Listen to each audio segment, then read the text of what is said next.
Happy Moonday. Do do do do do do do do do. Do do do do do do do do do. What's up, everybody? Okay, happy Moonday. My name's Kaylee. Welcome to my channel. If you are new here, welcome. If you're a returning subscriber, appreciate you. Just gonna move my mic one sec.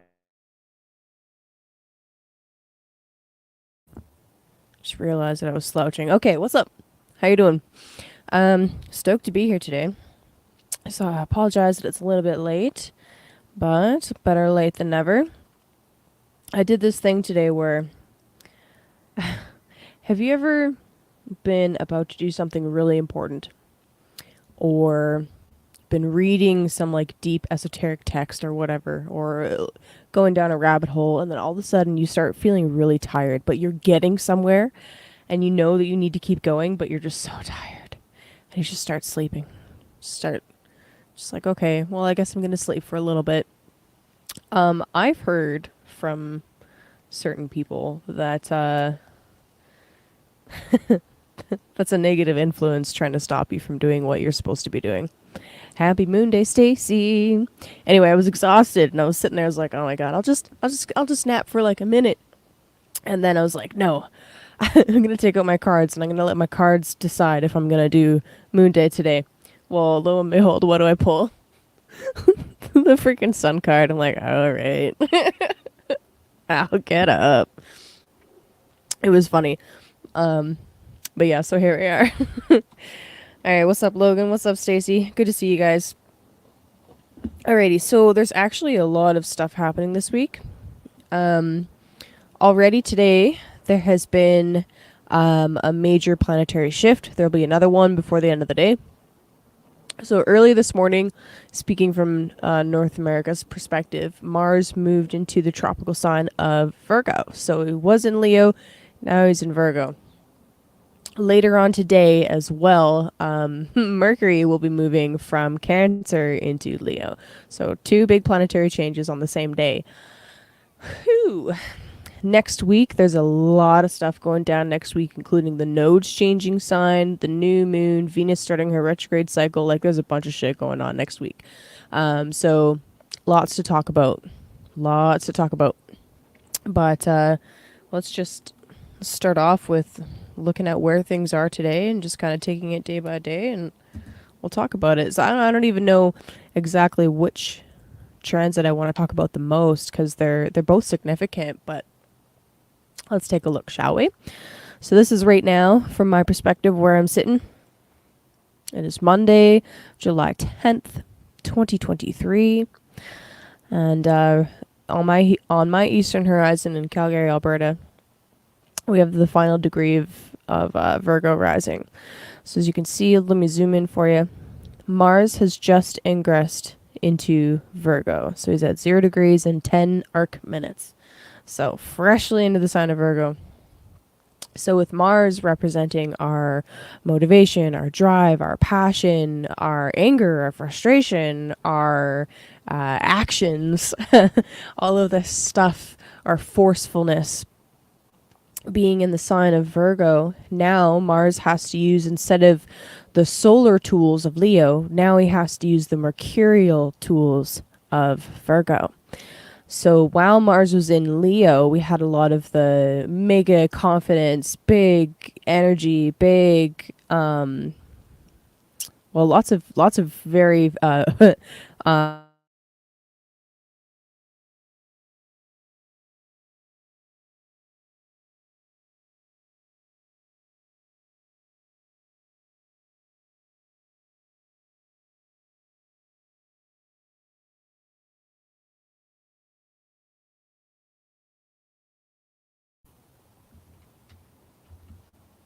and I decided the first time that it did that I was going to switch to my phone's internet. So hold on one second, guys.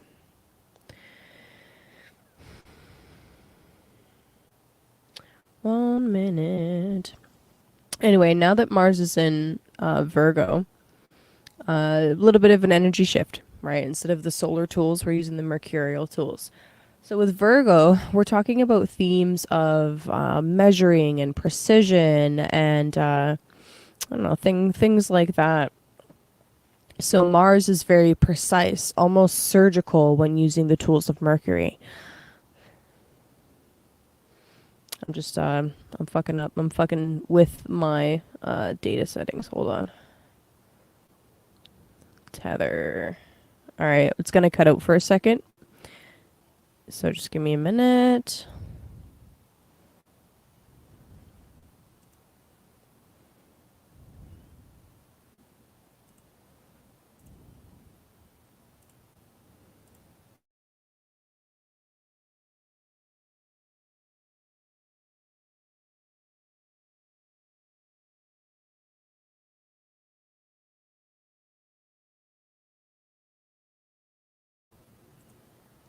And should be back.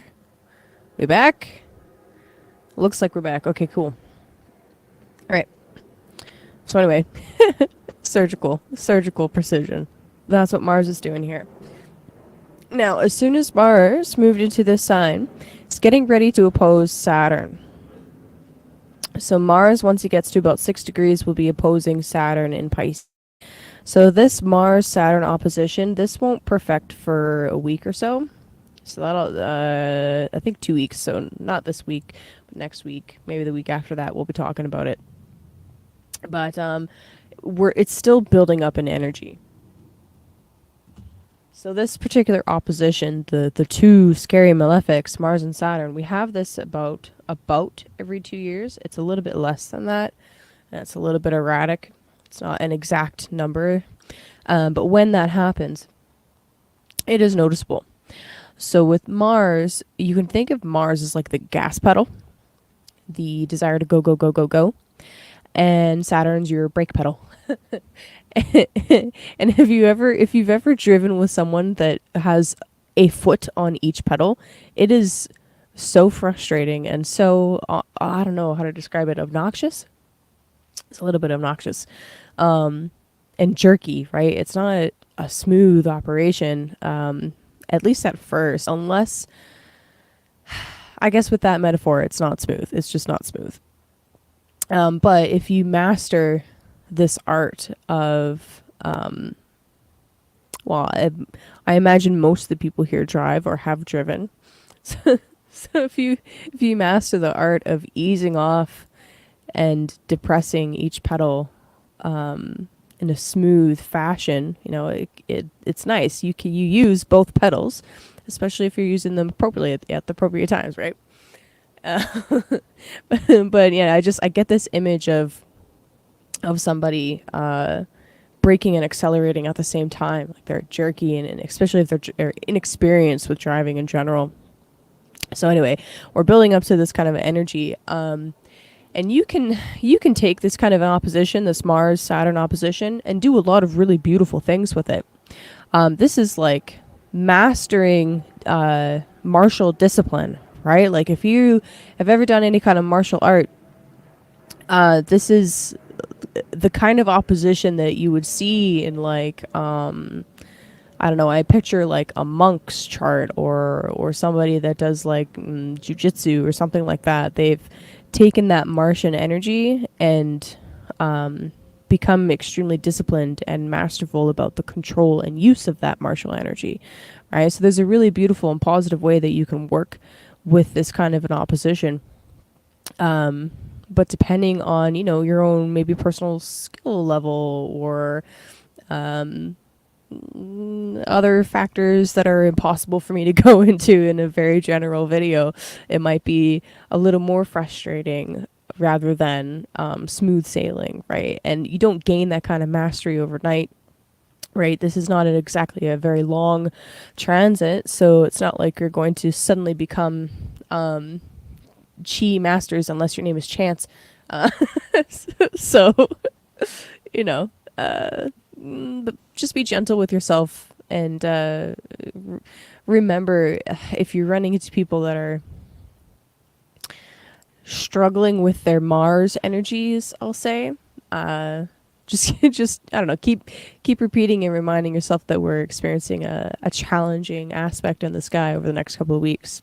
Okay, so there's that. Dun dun dun. something that's happening right now, I'm sure you can see this big old lovely opposition at the moment. So what was kind of cool is earlier this week, before the weekend started, Mercury made a really nice trine to Neptune. Here's Neptune here. There's Mercury here.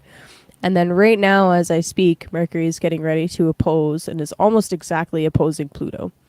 So there's this like 1-2 kind of punch. And because this opposition is a little bit challenging, right? I'll talk about the archetypes there in a second. This trine and sextile to Neptune is offering relief, right? So that's one of the things that I look for when I'm looking at any chart. When there is a challenging aspect, like an opposition or a square, or even a lot of conjunctions, is there any soft aspects coming off of it? Because that kind of acts like a pressure release valve and a way to kind of smooth out and work with the energy in not, I don't want to say easier, but an easier way, kind of. So anyway, with Pluto, you guys know what Pluto is all about. It's rebirth, transformation, like all these really heavy and dark themes that essentially lead one towards empowerment, especially self-empowerment, but often doesn't show up that way at first, being opposed by this Mercury energy. So Mercury, I guess, because Mercury goes both ways, while Mercury has been transiting through Cancer, we've had a more, I don't know, I've felt a lot of that connective energy, right? Any of the water signs, it brings people together, it inspires closeness. So Mercury, being that Mercury is about orating and communication and all of that stuff and friendship, actually, there's been a lot of this. Slightly easier flow of communication. Well, Mercury first trined Neptune. For some people, you may have experienced some kind of like an extra gentle conversation, or just there was something that came up that needed to be talked about that might have been hidden at one point, or there might have been some kind of deception that was finally revealed, talked about, smoothed over, some kind of heartfelt conversation that needed to happen occurred. And then now, as Mercury is opposing Pluto, it's like there's this evolutionary overhaul that's happening as a result of this conversation, right?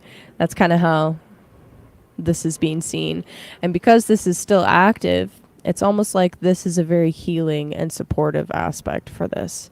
It's like whatever kind of stuff is being stirred up, it needs to be stirred up, it has to be stirred up, and there's some kind of support from, be it prayer or forgiveness or something kind of mystical, maybe for some of you, something hidden that you don't necessarily notice, that's very obvious, that's helping to smooth over this otherwise potentially bothersome aspect.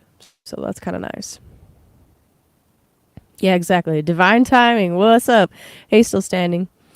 Yeah, it's all good, dude. I started a little bit late myself, so what's up? All right. So later today, Mercury is moving into Leo. So as Mercury is moving into Leo, we're going from, with our communication, using more lunar tools, right? Connectivity, nurturing, care and sensitivity, to solar tools. Every time Mercury moves into Leo, I think of the phrase of "say it with your chest."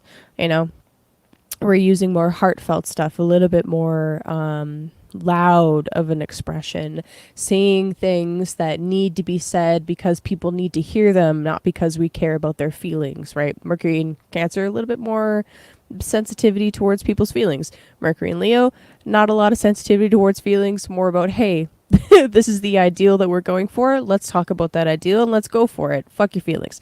There's quite a bit of a difference between the two. So anyway, that will be later tonight. Woo! So 2 big planetary changes happening today. Next week, you'll probably notice over here, the North Node here is at 0 degrees 6 arc minutes of Taurus. They move backwards. They retrograde essentially through the zodiac. So this is at the very end from the North Node's perspective of its time in Taurus. So next week, the nodes will be changing signs. So when we're looking at the nodes, whether we're looking to interpret something about the transits that are happening or we're looking at a natal chart, doesn't matter. We also look at the planet that rules that sign, because that gives us a lot of information about what the node is doing. And it kind of, especially with the North Node from the modern astrology perspective, is all like about, well, while the North Node was in Taurus, Venus was the star of the show, basically. So as the nodes are changing signs, the same planetary rulers will be active, but they'll be flipped. Their roles are reversing. So the North Node was being ruled by Venus. So what Venus was doing was telling us a lot about the North Node.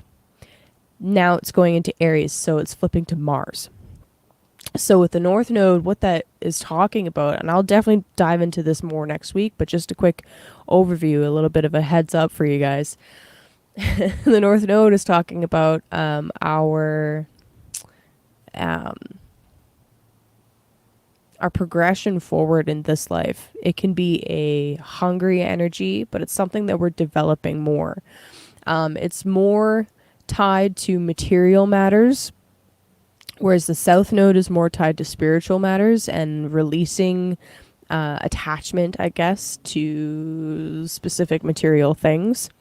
So as the North Node is moving, right, we were in Taurus, it was all about finances. It was all about securing wealth. It was all about gardening for a lot of people and securing your food sources, right? And that's still a relevant concern for a lot of people. But switching focus to physical assets rather than ethereal or non-real assets. Or things tied to, I don't know, like petrodollars and stuff like that. People were more concerned with the real, the physical, the handmade, the sensual aspects of Taurus. So also getting your fill of food, but also really serious and basic survival stuff. As the node's moving, right? North Node is moving into Aries. Now we're moving into more Martian things, Aryan things. So individuality. It's going to be a big theme. We have unfortunately seen an increase in the past of global martial affairs as the North Node is in Aries, which makes sense, right? We're hungry for Aryan things, martial things. So that is something that just depending on where you live in the world may or may not be more of a factor for you. But anyway, that kind of stuff, but also constructing things. Mars and Aries have a lot to do with construction and like masonry, actually. So modern masonry would be like building houses or whatever, fences, that kind of stuff. So absolutely fantastic for if you are looking to, I don't know, create something with structure and form in the world. Also fantastic if you really want to be focused on physical prowess in any matter, right? Really helpful. South Node. The South Node was in Scorpio, so we were doing a lot of detoxing. We were purging a lot of stuff. And as I said about the South Node has a lot to do with releasing attachment to the physical and spiritualizing something. That's how they look at it in Vedic astrology. It's the headless body of the dragon. So the South Node, according to traditional rules, was ruled by Mars, right? And now the South Node will be ruled by Venus. So this is a really interesting cusp, okay? Or the signs involved are ruled by the same planets, but they're reversed. So it's like we were really hungry for pleasure and Venusian things. And now we're going to be forced to, well, maybe not forced. You can always agree to play along if you want to. You can always say yes instead of saying no. But now we're going to be taking some of those Venusian things and releasing them. But specifically Libra Venusian things. So with Libra, we've got themes of justice and harmony and the scales and weights. I was actually just reading in Chris Brennan's book on Hellenistic astrology about how Venus is associated with weights and not weight like heaviness, but well, I guess if you eat a lot of sugar, then yes, but um, weights like measuring things, and was seen as the to signify the overlord or overseer or supervisor, I guess, of the market square. Whereas Mercury is specifically about the act of measuring. So that was a really interesting distinction to read about from the ancient perspective. And it makes sense since Libra is ruled by Venus. So we've got um, like the sign that represents like harmony and justice and equality and all this like really egalitarian type things. But the South Node is going to be moving through there. Libra is also associated with like the fine arts, like really high society fine art type stuff. So as the South Node is moving through here, we're going to be potentially experiencing less of those things, and or spiritualizing them, right? So we're going from this hungry Venus energy to this, okay, well now we've had almost too much or an overfill of that Venus energy. And now we got to kind of release it and let go of it a little bit. So that'll be a really interesting switch to watch. Astronomically, we're also going to experience once the nodes, so in a couple years, once the nodes get closer to the beginning, to the equinox points to 0 degrees, we'll be experiencing what's called a lunar standstill. So that's something totally unique to this time, to whenever the nodes get to this area. It's called the lunar standstill. I recommend you look into it because it's really fascinating. I may or may not be doing a video of it on my own. It's kind of heavy astronomically, but super fascinating to look into. Something that different cultures throughout history have tracked because it's phenomenal. You'll see in some places around the world, it looks like the moon is walking along the ground because it's so low in the sky. It's really interesting. Okay. What's up, Charlotte? Hey, hey, hey. FRC. Oh, yeah. I was just talking about bread. You guys. Oh, get that mixer, girl.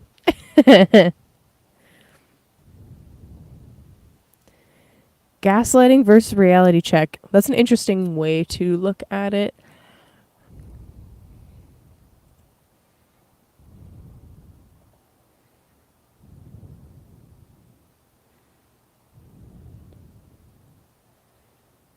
Oh, dude, yeah. I thank you for saying that conversation. That's interesting. I always okay, this is what I do. When I need to have a serious conversation with somebody, I really struggle with confrontation. I'm going to take this down for a second. I really struggle with confrontation myself. So I will end up writing out what I want to say, and it never comes out how I write it down. Never. Never. But that's okay. Like I end up paraphrasing a little bit, and I don't say everything that I wrote down, but I end up getting the main point across. But yeah, thank you for sharing that. What's up, Lacey? All right. Plants are the best. All right. Sorry, catching up to the chat. All right. Stacy, what have you been watching move around the sky? The moon? I love the moon. It's been going very far out of bounds, by the way, which is really cool. I guess I'm just talking about all the astronomy today. So when a planet goes out of bounds, what that is referring to is, let's see if I can pull up a visual. I don't know how much I want to test my internet today, but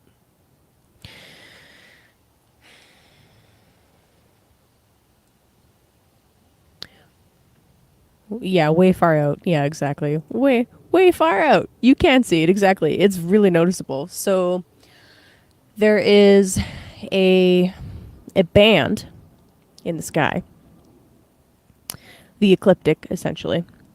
And within bounds is defined as within the normal range of where the sun can go. So the sun has this very steady path through the sky, right? That's the ecliptic. It has its own path, and there's a very specific range, north and south, that it goes. Anytime a planet goes outside of that range, it's like 26 something degrees north or south. That's not exact, so please don't quote me on that, but you can look it up. Anytime a planet goes north or south of that, it is considered to be out of bounds. It is considered to be, symbolically, the planet is reaching a place in the sky that the sun can never go.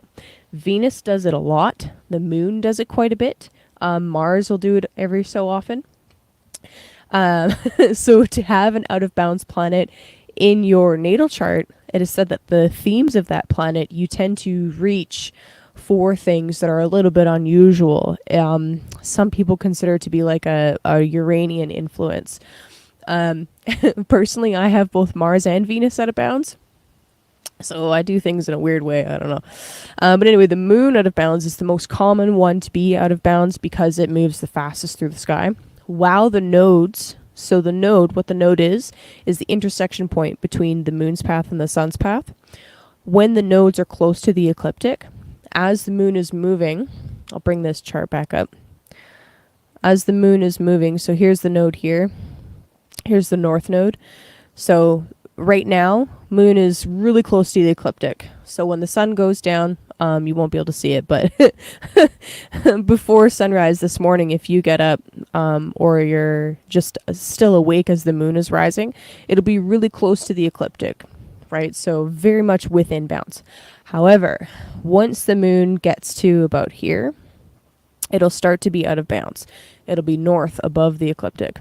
So it's fascinating to see. It's really fascinating to see. So from the northern hemisphere perspective, before it disappears because it's too close to the sun, it'll be really high above the ecliptic. And then when we get to the next full moon, it'll be really low below the ecliptic. So it'll be really very far south. So if you are in the southern hemisphere, our next full moon, the moon will be very high in the sky for you. For us, it'll be very low to the ground. So really, really fascinating. Okay. Yes, ma'am. Yes, ma'am. Yep. That was, yes, exactly. Yeah. So the moon, because of where the nodes are right now, because the nodes are so close to the ecliptic, every time the moon is going, essentially square to the nodes, now it's basically out of bounds. So it's really fascinating. How the heck does this place work? I'm still figuring it out, man.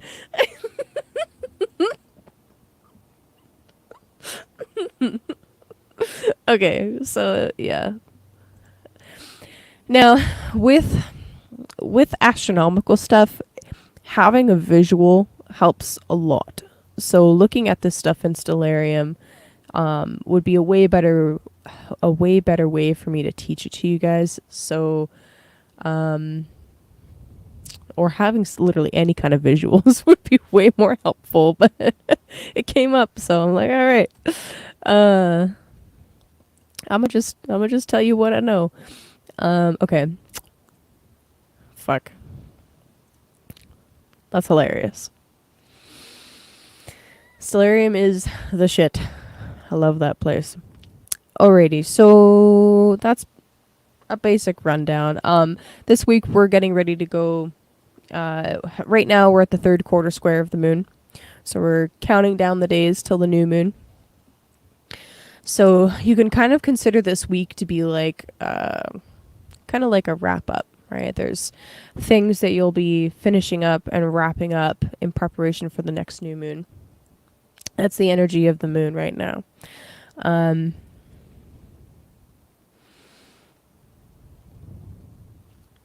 Yeah, Venus is slowing down in the sky and also changing in latitude. So if you have been watching her every night, you will notice that she has already begun this kind of this downward curve from the northern hemisphere perspective. This downward curve, it's really fascinating. She's getting ready to go on her loop, so that's a really interesting thing to see. And yeah, next week she'll be stationing, so she's slowing down in the sky, not moving as fast. Oh, that's sweet. Yeah, I love that. Stacy has been mad at work renovating her RV. It's sweet. Okay, let's move into the tarot. I'm just not 100% certain which transit I want to talk about the most. I mean, I guess, talk about both Mars and Mercury, but I feel like the Mars one is going to be the most prominent and noticeable for you guys. So, kind of want to go with that. Um, any input from you guys? What do you want to see? What do you want me to talk about? Do you want me to talk about Mars or Mercury?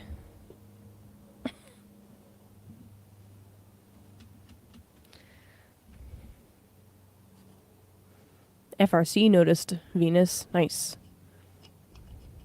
Yeah, it's really cool. I've been really, really digging these talks that Gary Caton has been putting out on YouTube. I really appreciate that he'll release stuff publicly like that.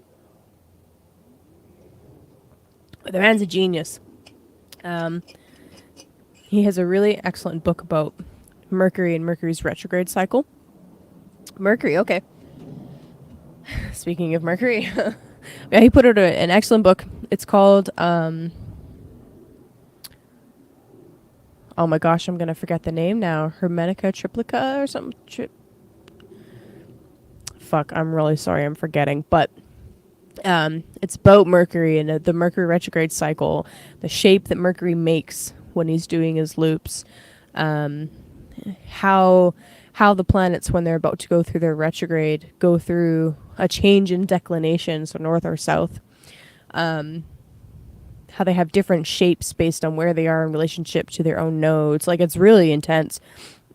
And the Mercury book specifically is talking about how Mercury will retrograde in each element in a year and how that element is very prominent and how to kind of interpret that. What's up, Jenny?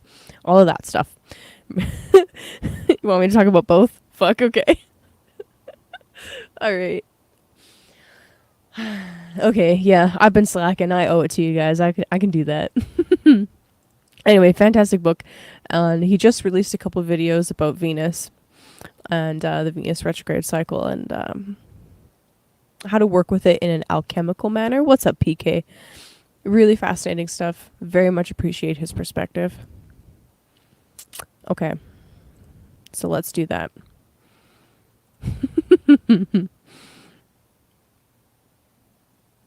No, you're not late. It's all good. I'm slacking. I didn't announce it or spread the word or anything, so it's all good. It's all good, buddy. Okay, just one sec. Let me just make sure my phone is good.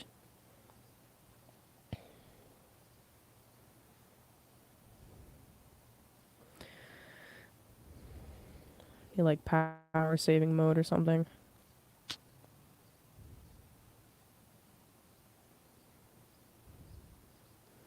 Okay, we should be good. Oh, what's up, Kalina? Hey, girl. Hey. Yeah, dude. I've been starting to do these earlier in the day because it's a better time for me actually. So just in time actually. It's just literally just about to start going through the signs. Yeah, dude. How are your birds? How are the chickens? Let us know. How's the peacocks? Alrighty, so let's start with Pisces. Let me just change my.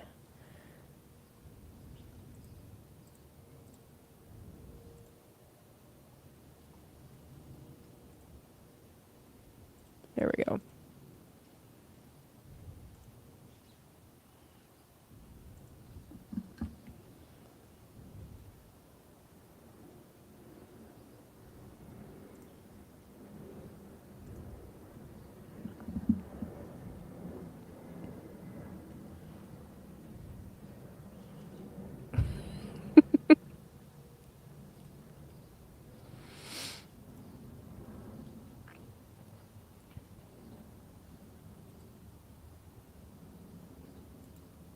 Wait, who else has peacocks?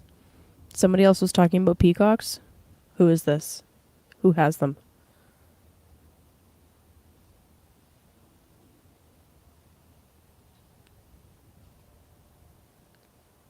Austin Kopic was talking about peacocks not that long ago, but I think he said he didn't take it. Anyway, all right. So Pisces. So for you guys, Pisces, let's see. Let's talk about Mars first, since it just moved into your seventh house. So I guess this is going to be a more astro heavy episode. Once again, welcome to Moonday Tarot. Appreciate you guys.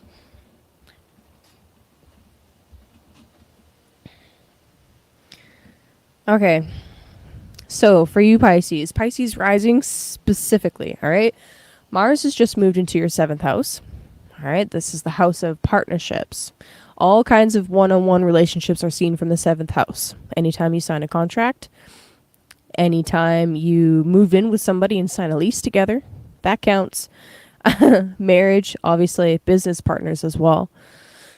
Or if you have any kind of consultation, work, that's the seventh house. Okay, so Mars here, this is interesting. So this can be potentially interesting transit, all right? So for you guys, you have been dealing with Saturn in your first house, okay? So I don't really need to go over exactly how that has been, because it can be a very helpful or a very frustrating transit, depending on how good you are with boundaries and how good you are with saying no and how good you are with discipline and things like that. It can sap energy, right? It can make you very tired. I crack myself up, man. I'm not gonna go over that and then goes over it. Oh my gosh. So anyway, Mars moving into the seventh and opposing the Saturn. As we're going through this week, you might come across a bunch of scenarios where you or your partner really want to go like head first into some activity or really commit to something, but it's like there's some kind of reservation that you might have, right? Maybe your energy levels just aren't up to it, or maybe you just have more responsibilities in your mind. You're like, actually, this won't be beneficial right now because we need to do this, and this first. These are just a couple of ways that this can show up. Positively speaking, this transit can assist you with mastering your own Martian energy. You might be additionally motivated by your partner, right? Like you might find while Mars is in your seventh house of, hey, other people around you are assisting you quite a bit with accessing that Mars energy. So that can be really helpful. It can also be very frustrating, right? Remember the go, stop, gas pedal, brake pedal aspect of this particular transit. It can be extremely forceful, or it can be very smooth sailing, right? It depends on how you are personally, how martial your personality is. So that's kind of it. That'll be an interesting one. You might find that you're spending a lot of money on your partner as well, since Mars rules your second house. You might also find that your partner can help you tap into your own belief systems at this time, since Mars rules your ninth house as well. So there's a couple things going on here that you can play with. On a less esoteric level, on a more mundane level, for Pisces rising especially,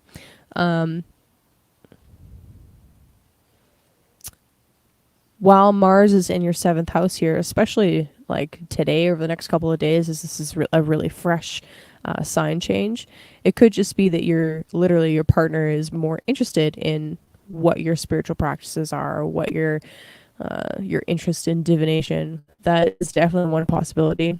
Uh, I don't know. There's literally a million possibilities for how this can play out, but just a couple for you to think about. With Mercury moving into Leo, well, Leo is your sixth whole sign house, right? Mercury rules your seventh and your fourth. So This say it with your chest type energy is most likely to come out at work while you are with other employees. So the sixth house can represent like your daily routine. It can represent your health. It can honestly, the sixth house is most often associated with difficult things, difficult places, and difficult things and difficult tasks. Um, so, I mean, in the most basic sense, Mercury moving here can be well. Now is a great time to talk about those things, to communicate or receive some kind of messages about what needs to be taken care of. Right, the sixth house is not necessarily things that you want to do, but it's things that you have to do if you want to get good at the things that you want to do. So as we're in Cancer season, and Mercury was in your fifth house, we've been really diving into the things that are pleasurable for you. Right, the fifth house is creativity and children and romance, all of those really fertile topics. And while Mercury was here, and the Mercury Kazemi was really highlighting those things for you. So now you've learned a little bit about what it is to play this particular instrument. Now, before you get on stage in the seventh house, you got to practice that. That's what Mercury moving to the sixth house is for you. So practice, be diligent, work on those skills, baby. Get disciplined with it. Oh, Ben has peacocks. Thank you.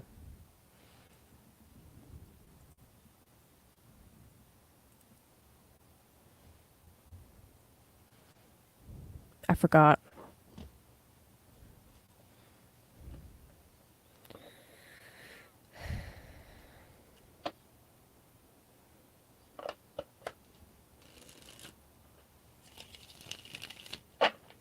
All right, Pisces.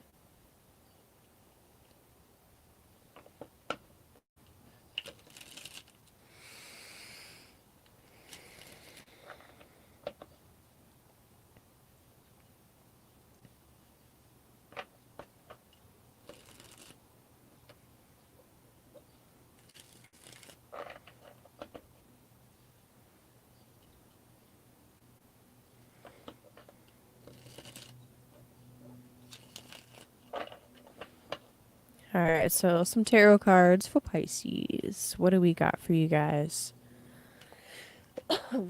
It's really humid here today. I'm sorry, I'm a little bit short of breath. Humidity levels affect my asthma quite a bit. It feels like it's going to rain this afternoon. That's what it feels like. I don't know if it actually will or not. I'm hoping that it does because the humidity is gnarly. I don't know how you guys live in like Puerto Rico and shit like that. That would kill me. I could visit, but I couldn't live there. North Carolina was humid enough. Fuck. All right, Pisces. Lots going on with you, Pisces, especially in the area of partnership. Like I could see this Mars Saturn transit being like an interesting make or break point with partners in general, right? Like this is the kind of transit that can really strengthen a relationship, like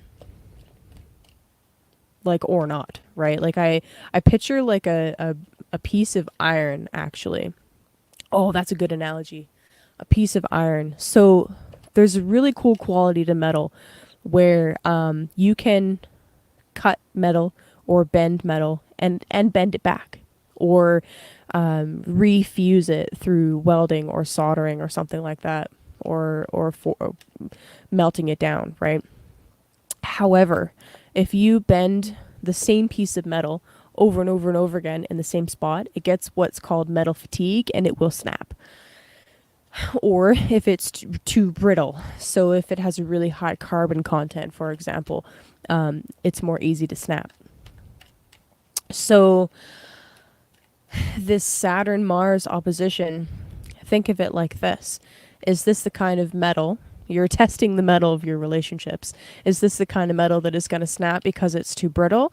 Or is it going to be the forgiving kind that you can bend back Have you bent too many times?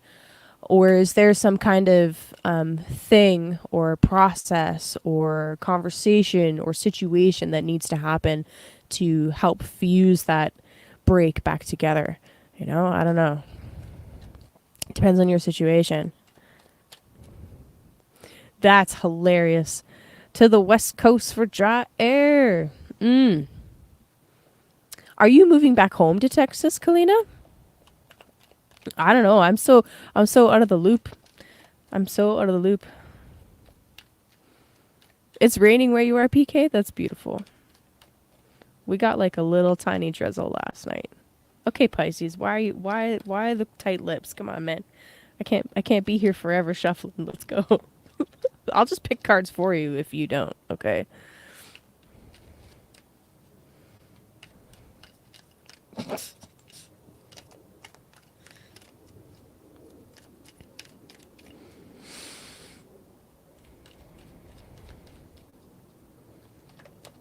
Ah, the sun card. Okay. I don't think I have ever experienced Pisces being so tight-lipped and not flipping cards over. Interesting. So, and underneath the deck we got the lovers. Okay. What was I just saying? All right. So anyway, with the sun card.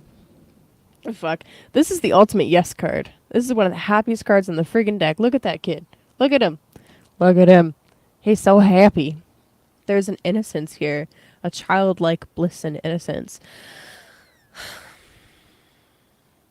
I'm taking this to mean, okay, that whatever challenges are going to be presented to you will ultimately work out for the best. I also love that this came out as Stacy said this. It's raining sunshine in the desert. Boom, sun card.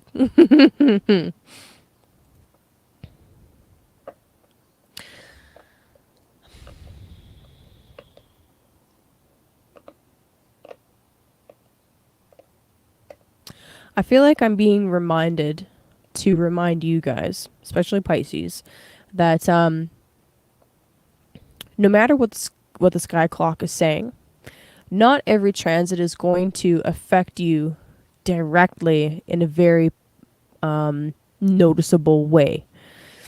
If you have something in your natal chart that is being activated by this opposition, then maybe you're more likely to feel it more directly.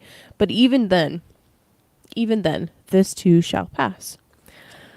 The sun promises some kind of illumination. There's joy here. There's bliss here. There's blessings. You're about to maybe even be revealed something about your relationships and about your relationship with yourself, your relationship with business partners, how you show up in relationships. That's really valuable information. What's up, Crypto Tales? So accept the blessings, right? And just be aware that sometimes we experience things, and sometimes we experience things that in the moment we perceive as one way, when in reality it actually ends up being the opposite, or there's something that comes out of it that ends up being really beautiful. That's the sun card. So I love that for you. I love that for you. Oh, Crypto Tales, do you know Kalina? Do you know who Kalina is? She's all about that Darrow.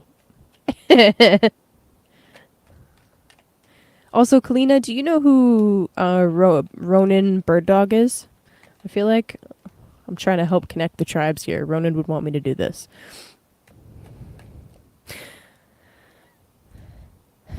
Great question, PK. So, something people say about Mercury Pluto opposition means in general, or something maybe more house dependent. Okay, so in general, the Mercury Pluto opposition, which is perfecting right now, it can be like. So, we take both planets, right? Pluto being the underbelly, right? Evolution, corruption. It doesn't corruption, it just reveals it. Okay, so these kind of dark themes of power and control are associated with Pluto. On the 29th degree of right, yeah, I'm naming crypto people.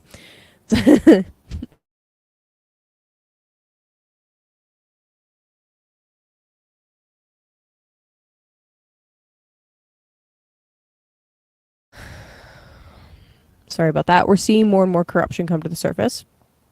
And with Mercury opposing Pluto, it's like we're getting messages about that corruption. So that's kind of on a general mundane level. Like we might even literally see some news about something that is kind of dark that comes to the surface, right? So on a more personal level, because Mercury is about like um, conversations and commerce and very and we had that really nice trine to Neptune. It kind of represents an opportunity for some kind of conversation and some major change and purging even to come about because of that conversation or because of that activity that takes place. Mercury can be about trying to discover the truth, especially when Pluto's involved. When Pluto's involved, it's like really digging down and doing the research to find and uncover that truth. So there's a few different significations, but where it falls in your house scheme will give you more information about how that actually, what area of life that's actually going to play out for you. So that's what's up with that.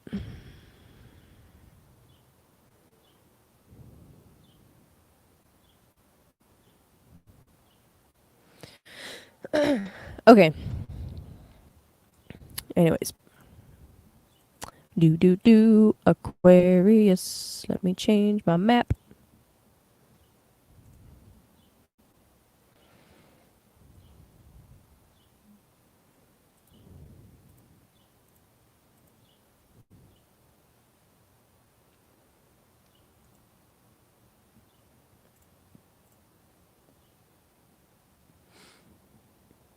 Okay, Aqua. So for you guys, Mars has just moved into your 8th house, and Mercury is moving into your 7th house.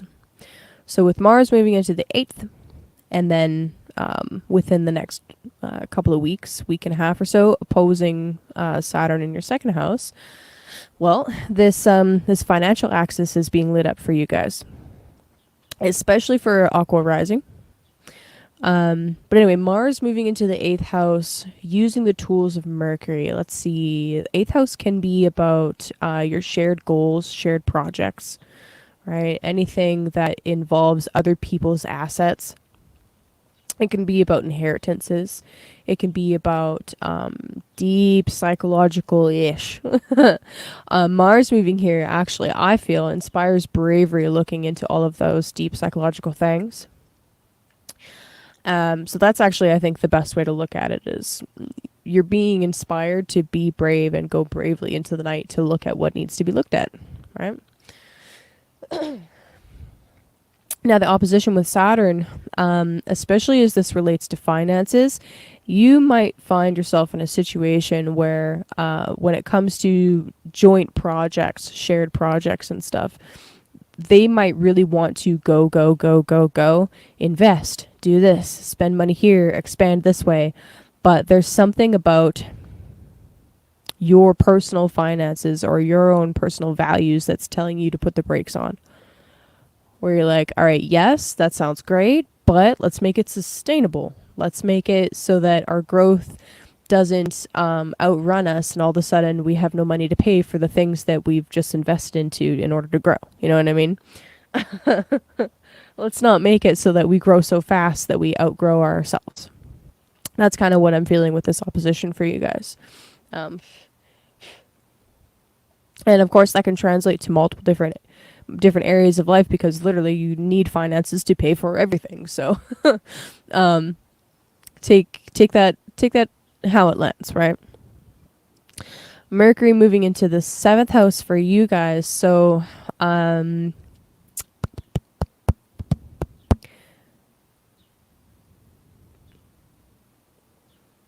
Mercury rules your 5th and your 8th. So Mercury in the 7th house, in the most basic way, can really just help you express yourself more fully to your partners, right? 'Cause 7th house, we're talking about partnerships. Mercury tends to be about expression. Um, and in Leo, using the tools of the sun. So, very, what's the word I'm looking for?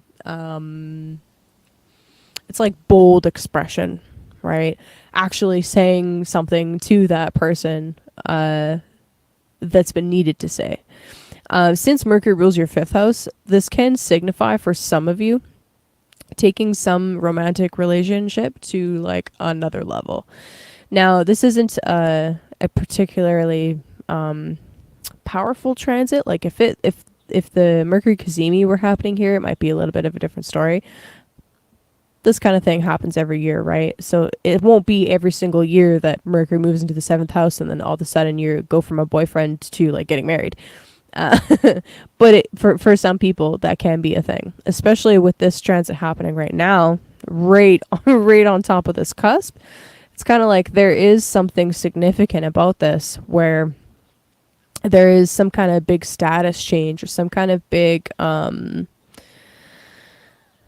some kind of important and big change, maybe even in your own personality, that's actually happening. And because that change is happening in your personality, how you are presenting yourself in relationships can change, right?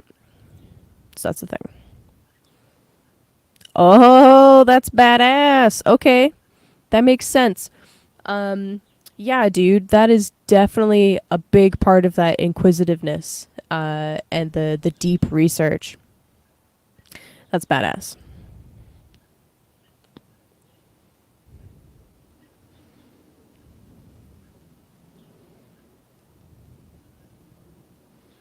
Stacy, you're on duty. You got it, Stacy. Yeah, Kalina is a low-key badass, just so you know. Um, okay. But yeah. So, I would be really curious to know where your Pluto is. Are you a Pluto and Scorpio generation, or I think Pluto Libra? I think you're a little bit older than me. I'm not sure, but yeah, definitely. That's definitely a thing. I find Mercury Pluto aspects in the birth chart especially inspire people to want to look at and talk about the more taboo and controversial side of things. Um, it sometimes can lead to like obsessions too. So 39. Okay, so probably Pluto Scorpio, early Pluto Scorpio. But yeah, I feel like it can lead to a little bit of obsession sometimes for some people because it's like you just need to. Yeah, there you go. Yeah. Because it's like you got this hunger for looking at the dark, right? Okay, so anyway. Oh, but you're Aqua Sun, right? I forget, Kalina. I forget what your rising sign is. What's your rising sign, girl?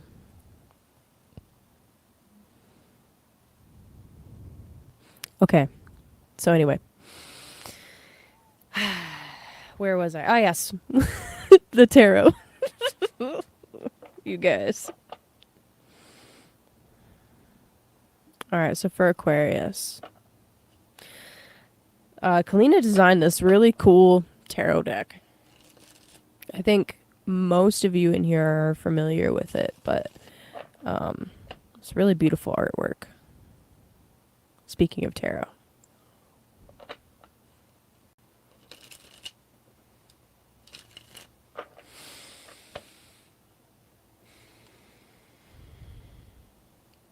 It is gorgeous.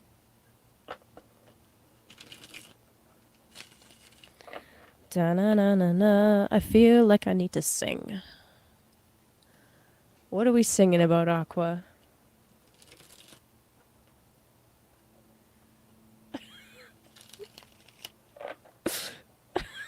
Okay, I got a funky song stuck in my head. Fuck.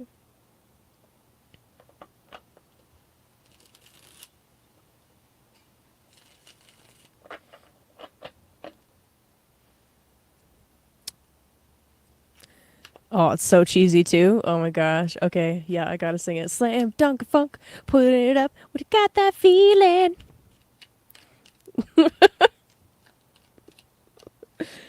Okay, Aqua. I like that. It's playful today. I like the playful energy. That's fun. Now, is that your tropical or your sidereal?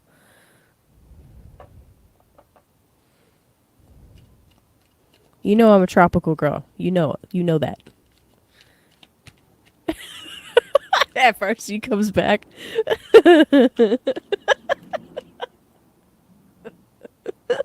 Yeah.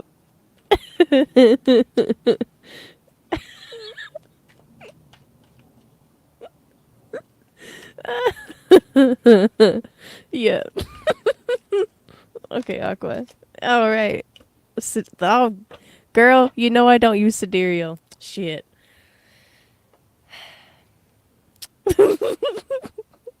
At first, come on.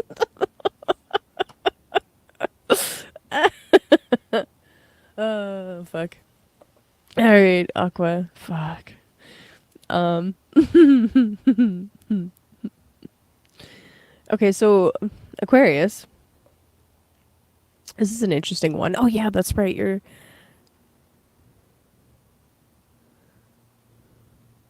okay. So Aquarius. Yeah, thank you. All right, that's fine. Yeah, I was like, there's cap in there somewhere. All right. Anyway. Yeah. Fair enough. You do you. You do you. I'm just, you know. But when it comes to the astrology, I'm reading it tropical, not sidereal. So okay. All right. Aquarius. I don't know where that bubbly song came from, but that was just the vibe I was picking up, and now we got the Queen of Cups. So take that for what it is. Considering the seventh house transit that you're about to go through, and the the interesting undercurrent that Mercury's kind of stirring up by receiving the light from Pluto before it moves into your seventh house. There's this really interesting kind of, I don't know, there's something hidden here. See, I don't know if I have never seen another deck where the Queen of Cups has a lid on her cup. So I don't actually know for sure if that shows up in other decks, but I love that detail in this one. Okay, she's got this sly look on her face like, I know something you don't know. She's Aquarius, you're giving off this intuitive, sensual, sensitive kind of side of you. It's really nice. It can be a little bit playful, it can be a little bit light, but at the same time is very nurturing and calming and soothing. And maybe the bubbliness is necessary to assist with that soothing nature, but I don't know. You've got a secret. You've got a secret. You're not telling us. Um, and that's okay. You're allowed to have secrets. Uh,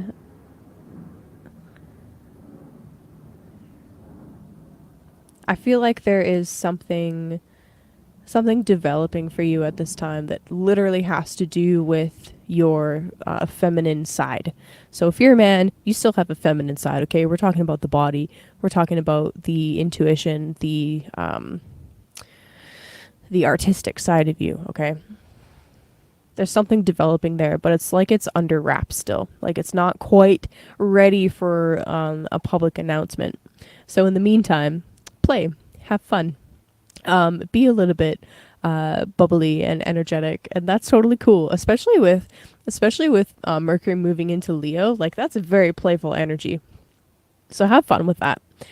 Um, and I think Kalina, this is for you. Okay, underneath the deck, there's the King of Pentacles. So for some of you, this is an aspect. This is the aspect of yourself that you have under wraps. That's kind of like hidden at the moment. For some of you, this is referring to another person entirely that's in your field, that you're talking to at the moment. They are more sensual in nature. They are really good at planning. They're very in tune with their own physical, their own physical side. They are very mindful of the long-term plans that they have and the legacy that they want to leave behind. That's the King of Pentacles to me. So anyway, this is a great pairing. I love it. It's great to see that. All right. Capricorn.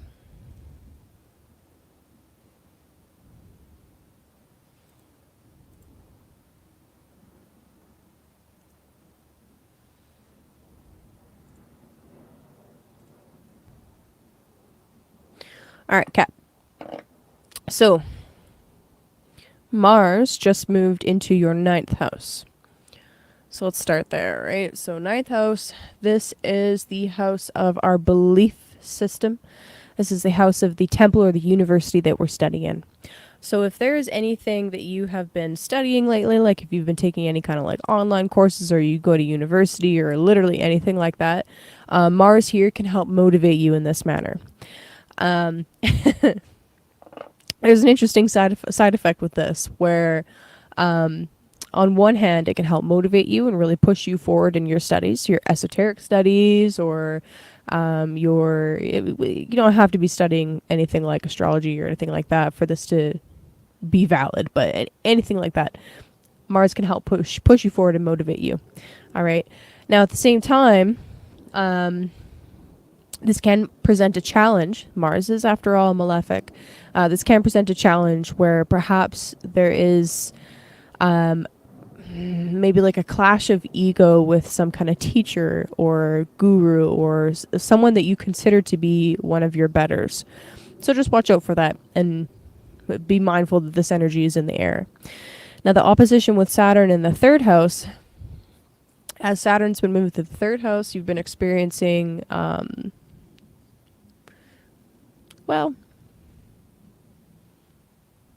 learning discipline with our with our speech.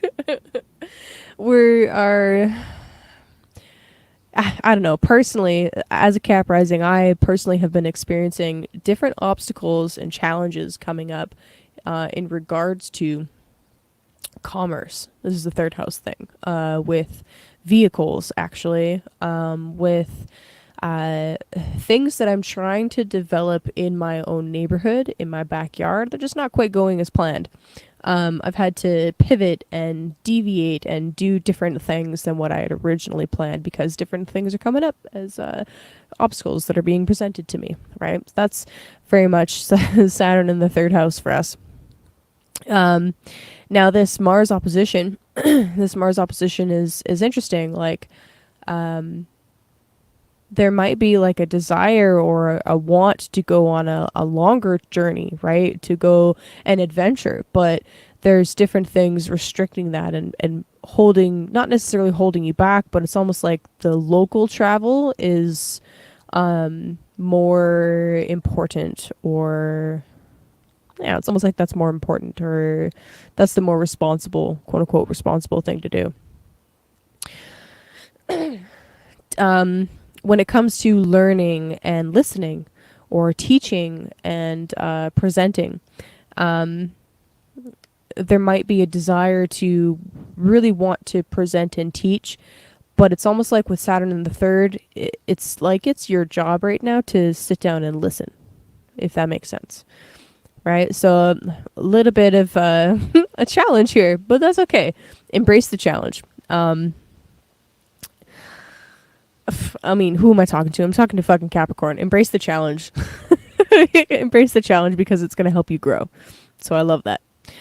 Mercury moving into your 8th house. This is a more subtle transit. You might not even notice it very much, but Mercury moving into the 8th house for you guys is really just Well, I guess actually that kind of depends. I just heard a really interesting story on Saturday about spirits and passed on loved ones and spirits that stick around and why they stick around. Like, it was a really interesting exchange. But I kind of feel like with Mercury moving into the eighth house, there's kind of like this process that's going on where we're learning about or learning to listen to other sources other than what we think of as conventional. How do I put this? Since the eighth house can represent like the esoteric, the taboo, and the dead, basically. I don't know. I'm picking up this sense of Mercury moving here is kind of like opening a channel, especially with this opposition, man. With this opposition, and then moving into the eighth house immediately after that, it's kind of like, all right, now it's like a door has kind of been opened. So I don't know. I don't know. It depends on if you want to tune in or not, Capricorn. Like I said, there's something here about needing to listen, right? So anyway, take that for take what resonates and leave the rest, I guess, is what I will say.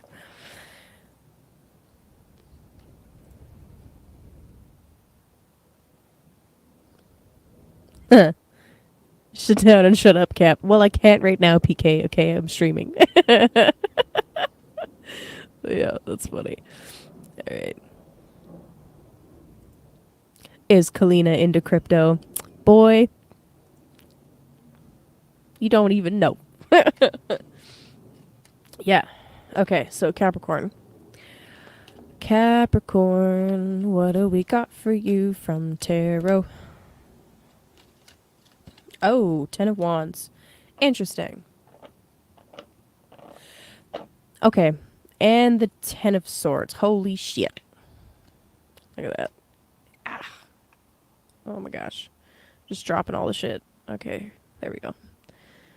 Ten of Wands. Ten of Swords underneath. So, wow. Capricorn, you're likely to feel this Mars Saturn opposition more than everybody else. Maybe Aqua. Aqua will probably feel it pretty intensely too, but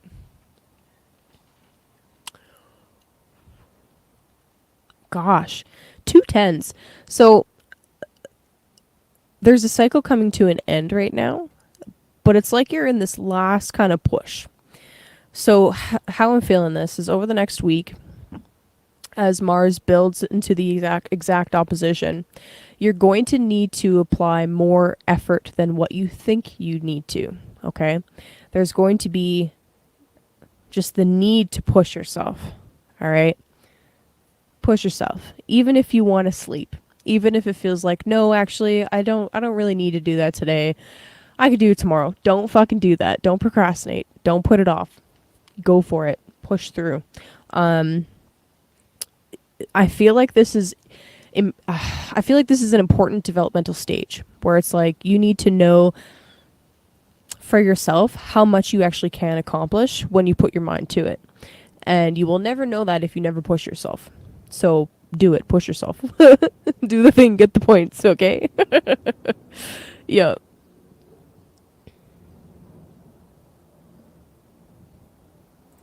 Yeah, Stacy. Um, yeah.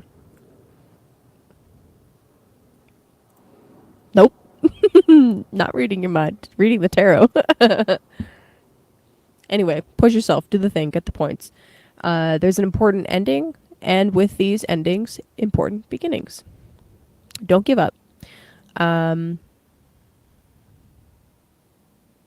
be disciplined, right? And I know that's such a stereotypical Capricorn thing, but seriously, if you're a Capricorn rising, especially, Capricorn rising is learning to embody this archetype. Okay, obstacles are a regular thing that you face just on a day-to-day fucking basis. Okay, melancholy is a regular thing that you face. This Mars opposition this week, or next week rather, is really highlighting, like, if you put your mind to it, you have so much more power and force. Like, power is a great keyword for Capricorn. You have so much more power and force that you have access to, that you might not even realize that you have access to unless you try to push and actually try to gain it, right? Capricorn is represented by the Devil card, which is holding a fucking torch. This is willpower. When you put your mind to it, Capricorn, you can achieve almost anything. So don't give up. Accept the burdens and push through. Yes, sir. Cap rising, Cap moon, Cap north node, fucking a lot of whole goddamn Capricorn. Fuck. So much Cap. And even in sidereal, a Cap moon still.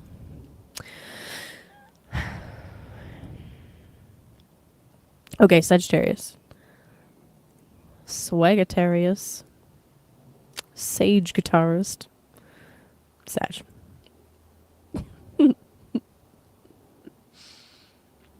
Okay, so Sag. Alright, so for you guys. So Mars just entered your 10th house. Okay, so there is some... Alright. I'm gonna be as fair as I can talking about this, alright? So on one hand, and you know I'll give you both hands, okay? But hear me out, alright? On one hand, Mars in the 10th house can be very challenging. It can be, especially this opposition, this opposition is going to be challenging for you guys, I'm not going to lie, alright? The 4th and 10th house, this axis represents private life, 4th house, and public life. Okay. So, Mars in the 10th house, there can be some additional motivation for you, right? It can be like, all right, fuck yeah, this is actually fun. Mars rules your 5th house. This is actually fun. Let's do it. Let's go for it. But there will be some challenges. There will be some obstacles, okay?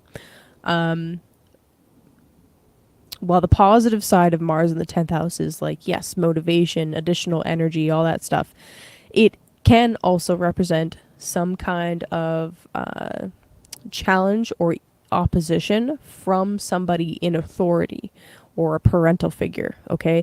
This axis is talking about your parents as well, okay?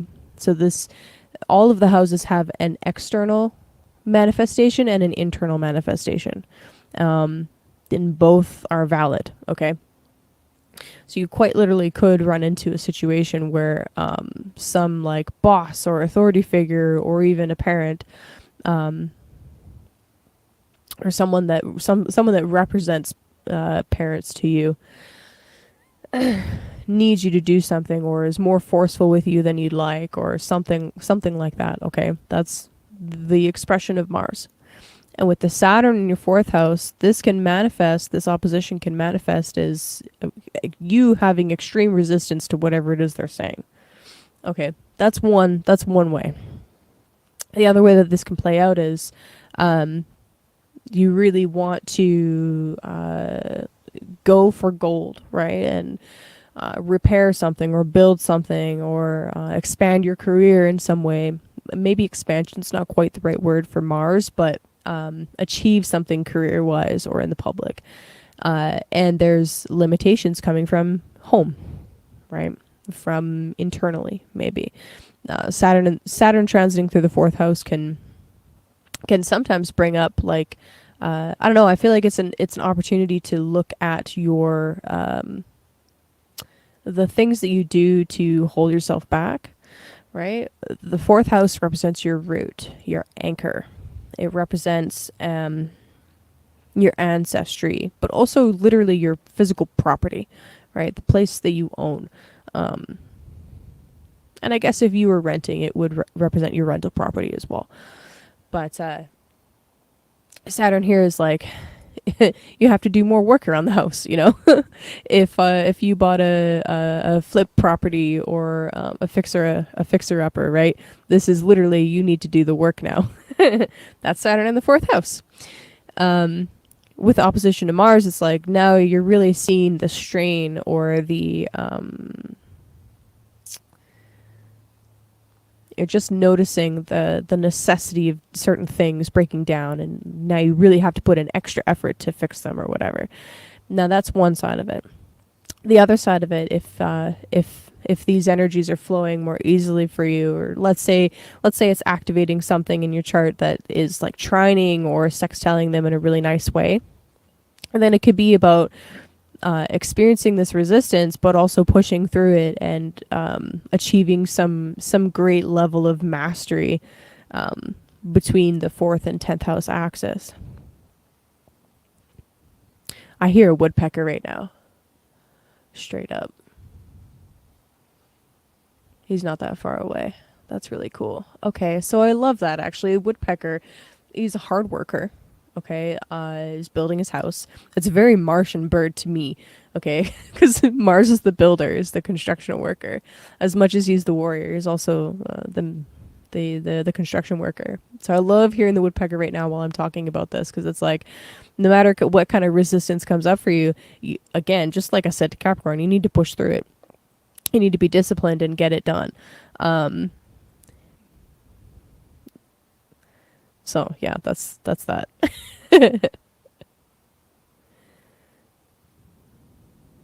But does your music make crypto? That's a good question, PK. Okay, what else do I want to say for you, Sag? Oh yes, Mercury. So Mercury moving into your 9th house. This is cool. Okay. So for you guys, since Mercury rules your 7th house, okay, any kind of transit of Mercury is kind of indicating something about your partner that you're with. So if you're married, if you're living with somebody, or you have a business partner, any of those things can be significated. Is that a word? Signified. There we go. Oh my gosh, by Mercury. So Mercury moving into the 9th house. The 9th house is about our belief structures. It's about our it can literally be our studies, our higher studies specifically. It can be our religious studies or spiritual studies. You don't have to belong to a religion for you to have a 9th house, okay? Even atheists have a 9th house, all right? That would be a really fun study, actually, to study the 9th house of atheists. Anyway, side note, that's a research project for me for the future. Okay, so anyway, Mercury moving into the 9th house, using the tools of the sun. So when it comes to divination or any kind of practice that puts you in touch with God, Mercury moving through this, and whatever you believe God to be, okay? Mercury moving into this house can help you communicate those ideas to other people, get new ideas about how to do that exactly. And I really feel anytime we have a Mercury transit through like a house that we want to learn more about, is a great time to do that. And because Mercury rules your 7th house, it could be that your partner's getting interested in what you do, or your partner can help you access something, or can assist you with studying something. You know, there's something here about, you know, maybe asking your partner for help or asking your partner for input, and there's something about them influencing you in this area. So that's kind of cool. Now, keep in mind, we are getting ready for Venus retrograde in Leo. So there's some big changes about to go down in your 9th house. A rebirth, basically, of this Venusian energy and of this solar house. So that's going to be next week's topic. So I'm not going to touch on that too much right now, other than to say heads up, because this house is about to go through a pretty big overhaul. Heck yeah, there you go. Yeah, that's what I want to say. That's good. Okay, Satch. I still hear that woodpecker, by the way. I love that. Hard at work. Getting food. Making a house. Doing something. Being a nuisance. But they're so pretty.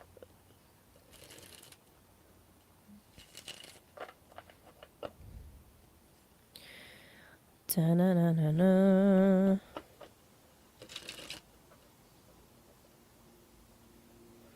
Yes, PK. So in 2012, Regulus moved from tropical Leo to tropical Virgo.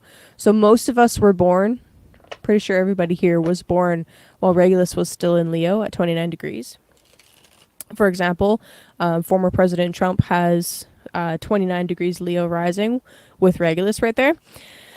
But now if you look at the tropical charts, Regulus is 0 degrees Virgo. So tell me precession is bullshit. Psh. What's up, Chance? So, Sag, because I'm hearing this woodpecker again, I really feel like this is a really nice reminder to just keep going, keep working.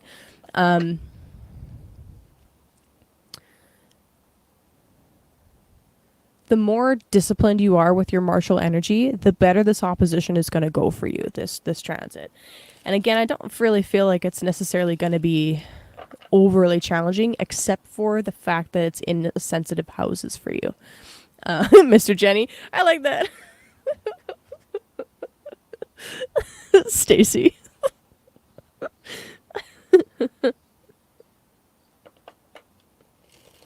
So anyway, just keep working and remember that like it's not a very long transit. It will pass. Okay. This too shall pass. I feel like that's probably the most important part of my job is just to tell you like, hey, this is temporary. Okay. you got this.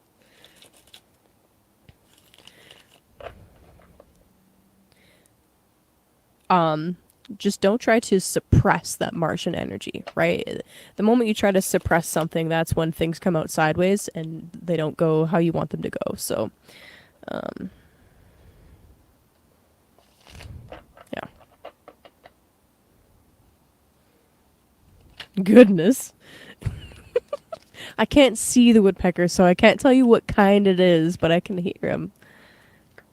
The ones we most commonly get around here have like orange feathers and stuff on them. I don't know what they are called though. FRC is a big bird lady, so I don't know. She might. I don't know. I can hear him. I don't know if the mic is picking it up, but.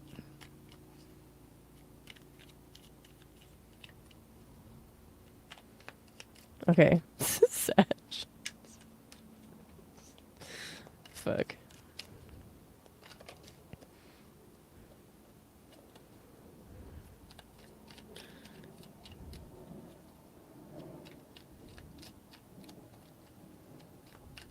Some Canada bird.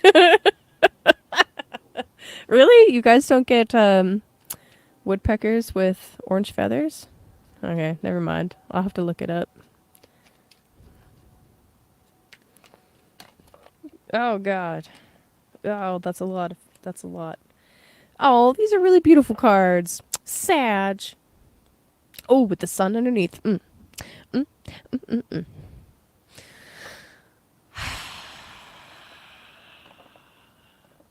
I like that. Did I talk about Mercury? I did. Ninth house. Okay. Okay, Sag. Two really beautiful cards just came out for you. The Two of Wands and the Four of Wands.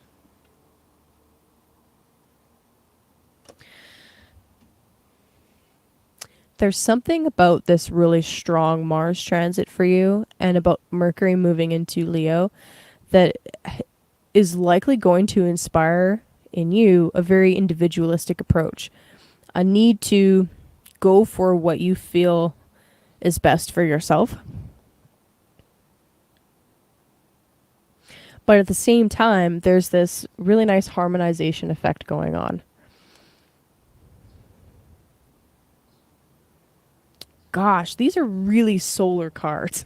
Like, these represent two decans of Aries, the first and the last, and then the Sun card, which is exalted in the sign of Aries. I kind of feel like this is a little bit of a precursor to the nodes changing signs next week as well. But anyway, Sagittarius, sorry. I'm going on a tangent.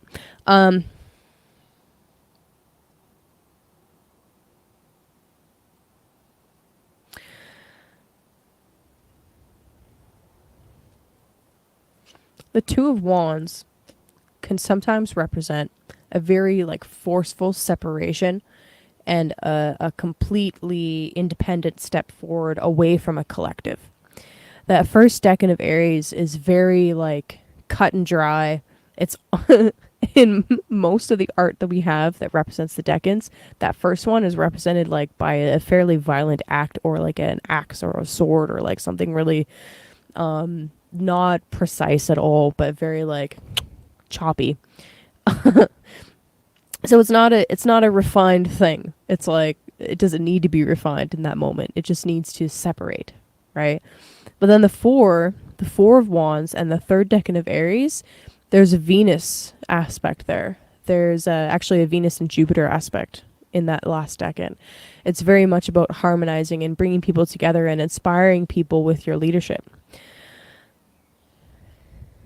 beautifying and harmonizing. It's like once you've broken away and individuated, then you have to refine things and make them nice. Because you can't stay in that first decan attitude that I'm gonna dominate and do my own thing, motherfuckers. You can't stay in that attitude forever. But both of these cards came out at the same time, so it's like I don't feel it as a push pull. I kind of feel it as a in some areas you might very well need to be very very Martian, right? Like, nope, this is what we're doing. That's because I said that's what we're doing, and this is how it's gonna go. But at the same time, don't be that way too much. It's like you need to access some of the nicer, softer side of yourself at the same time. Okay, so it's almost like these are two different situations. That's kind of what it's like. It's like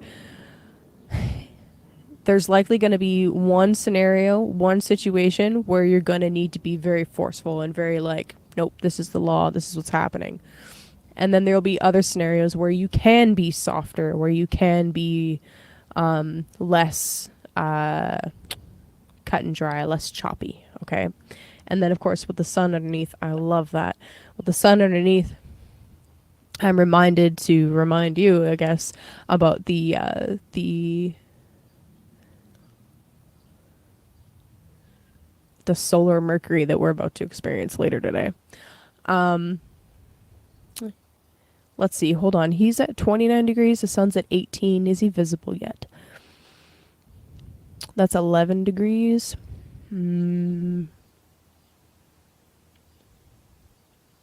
As the sun is setting over the next few days, Sagittarius, start looking for Mercury. Like as you're watching Venus do her dance in the sky, also start looking for Mercury. See if you can see him. You probably won't see him for another 5 degrees or so, but start watching. Kind of make it a practice. Maybe have a little chat with Mercury, especially if you're experiencing anything with your relationships. Play a little bit with this oracle aspect of sun gazing and of watching the stars themselves. Watch for Mercury. Maybe have a little bit of a conversation with them. There's something mystical and magical about that moment when he first emerges and you can actually see him as he pulls away from the sun. It's a fairly rare sight to actually see Mercury, but one of the names for Mercury before they were assigned Greek and then Roman gods was the glittering one. This is in a couple of different sources where he's mentioned as the glittering one. And I had a chance to see Mercury he was in Virgo as a morning star. And he literally glittered, like he's twinkled. It's really cool. So, I don't know. Look out for the glittering one. Okay.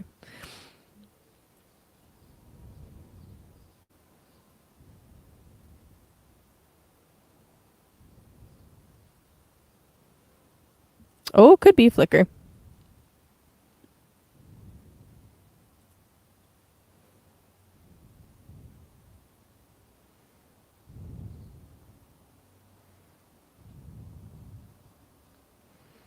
Any gravy on 193?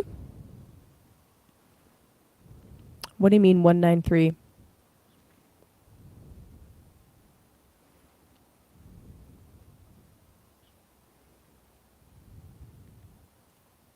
Like the number 193? Yeah, the glittering one. It's pretty sweet. Um, I think, yeah, just learning the old names for things is fun for me, and I'm realizing more and more that I'm going to end up learning Greek at some point. Just everybody's getting on the Greek train. I guess it's my turn. It's so funny when things are popular. I don't want to do them, and it has to be my idea. but I'm going diving deep into this Hellenistic astrology stuff, and I'm like, okay, I guess I'm just gonna end up learning Greek at some point. It's gonna happen. Okay. Yeah, Stilbo. Yes. Yes. What are you doing texting while driving? Get out of here. Fuck. Alrighty. So Scorpio.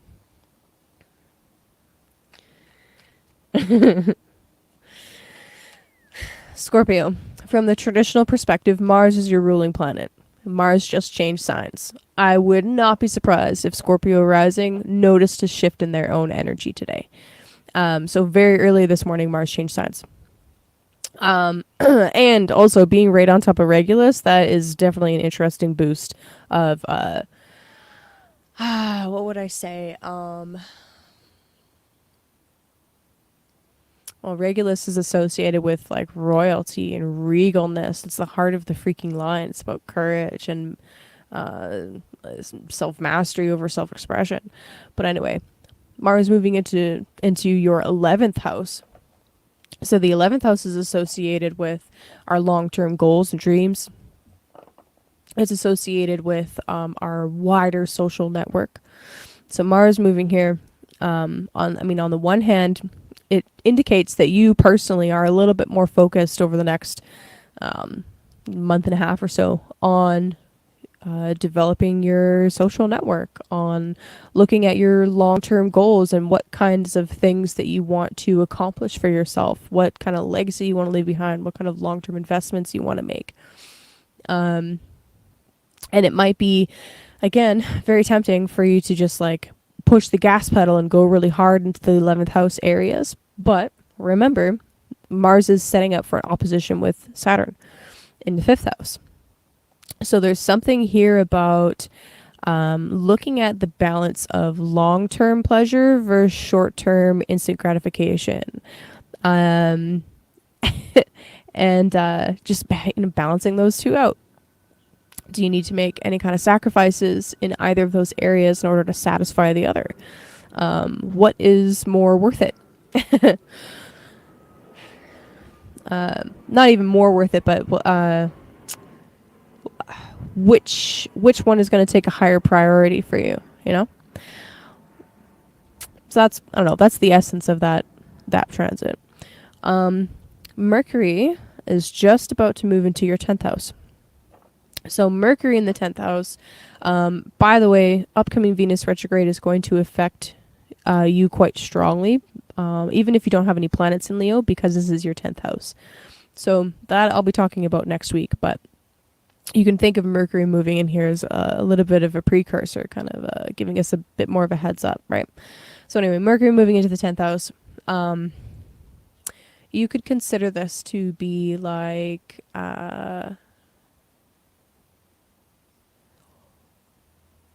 well, when it comes to your public reputation, say, that's one of the significations for the 10th house. This is sending or receiving messages that directly relate to your reputation or your job. Mercury can help you communicate more effectively about, or at work, literally at work, or to authority figures. Mercury here can assist with just getting the job done in a smooth fashion, especially as he's pulling away from the sun and becoming visible. That can really be helpful.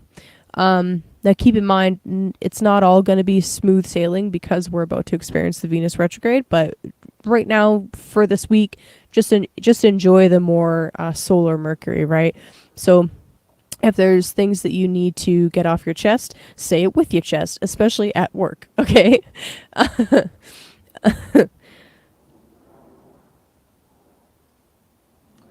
Yeah.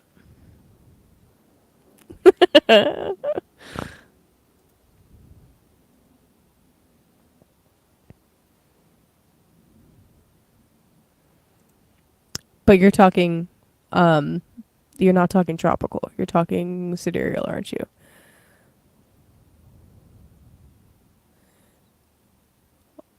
Wow, unless that is tropical, that would be nuts. A new moon, rising, Venus, and Pluto all in the same sign. That is wild. Holy. Holy. Yeah, that's nuts. That's a lot of energy in that house, eh? In that first house. That's pretty intense. Yeah. Okay.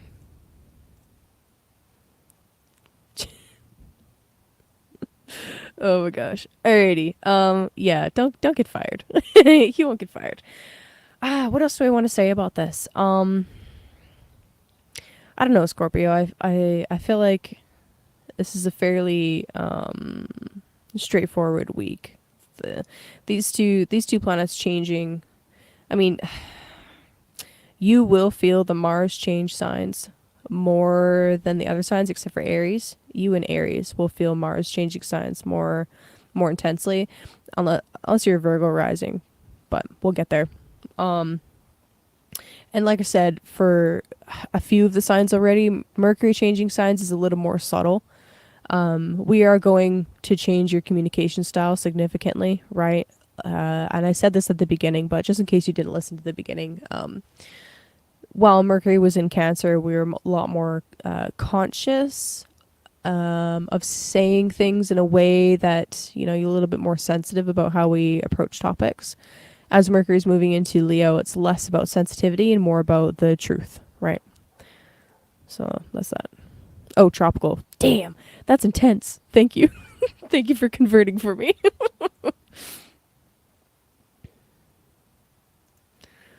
That's wild. I briefly dated somebody with a stellium and Scorpio like that as their rising sign. Um, they just want to merge. Like, they just want to fucking merge. And I'm like, whoa. Yeah, that can be intense, but some of the most loyal people you'll meet. Okay, Scorpio.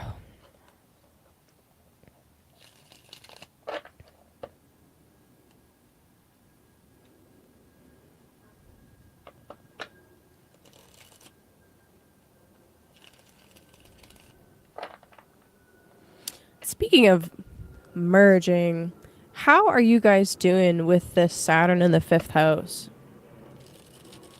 I'm really curious.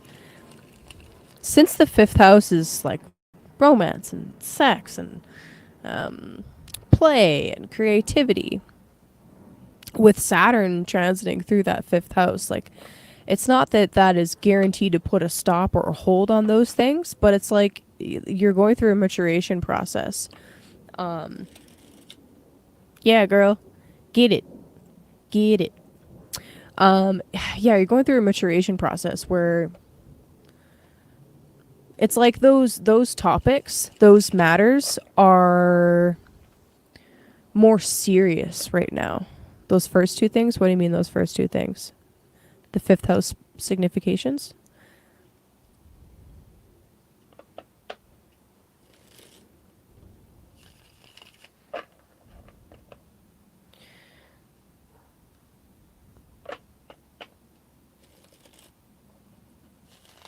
Eh.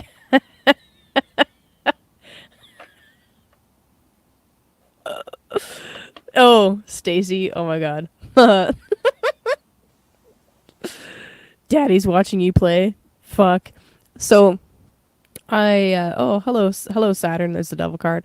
I my sister's boyfriend, my sister's partner, I guess.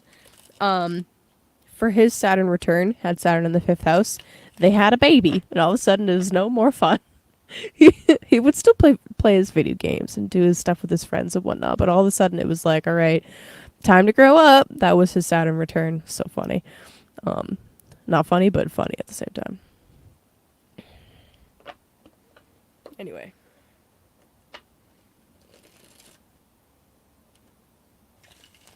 Yeah, just watching you play. Fuck. Oh. Oh, nice. It's always good of you to show up to your own reading, Scorpio. It's nice. That's nice. And Kalina, I don't have anything on my website set up for a like a synastry reading. But just book a if you are talking about a reading with me, just book a natal chart reading and then we'll go from there. Like yeah. Okay, so Scorpio. Sorry. Scorpio.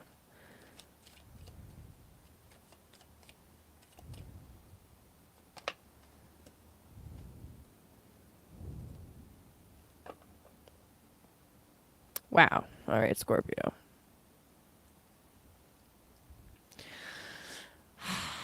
All right, so we got the Seven of Wands and the Lover's card underneath. All right.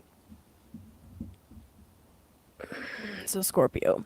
What I'm seeing with this, all right, is well, as soon as I saw the 7 and then the Lovers, I pictured that Saturn Mars opposition. So what I can see with this basically is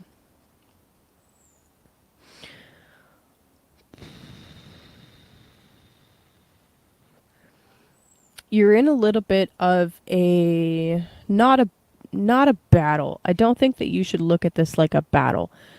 But I guess that's the easiest word that's coming to my mind right now, but a little bit of a battle between personal desires and the needs of the group. Now, I'm sure most of you know how I feel about this topic. Individualism versus collectivism. However,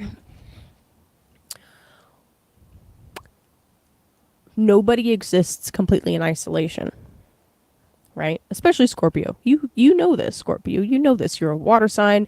It's all about connectivity and merging. But you don't exist in isolation. There, you have a family unit. You have a neighborhood. You have a community. You have a city.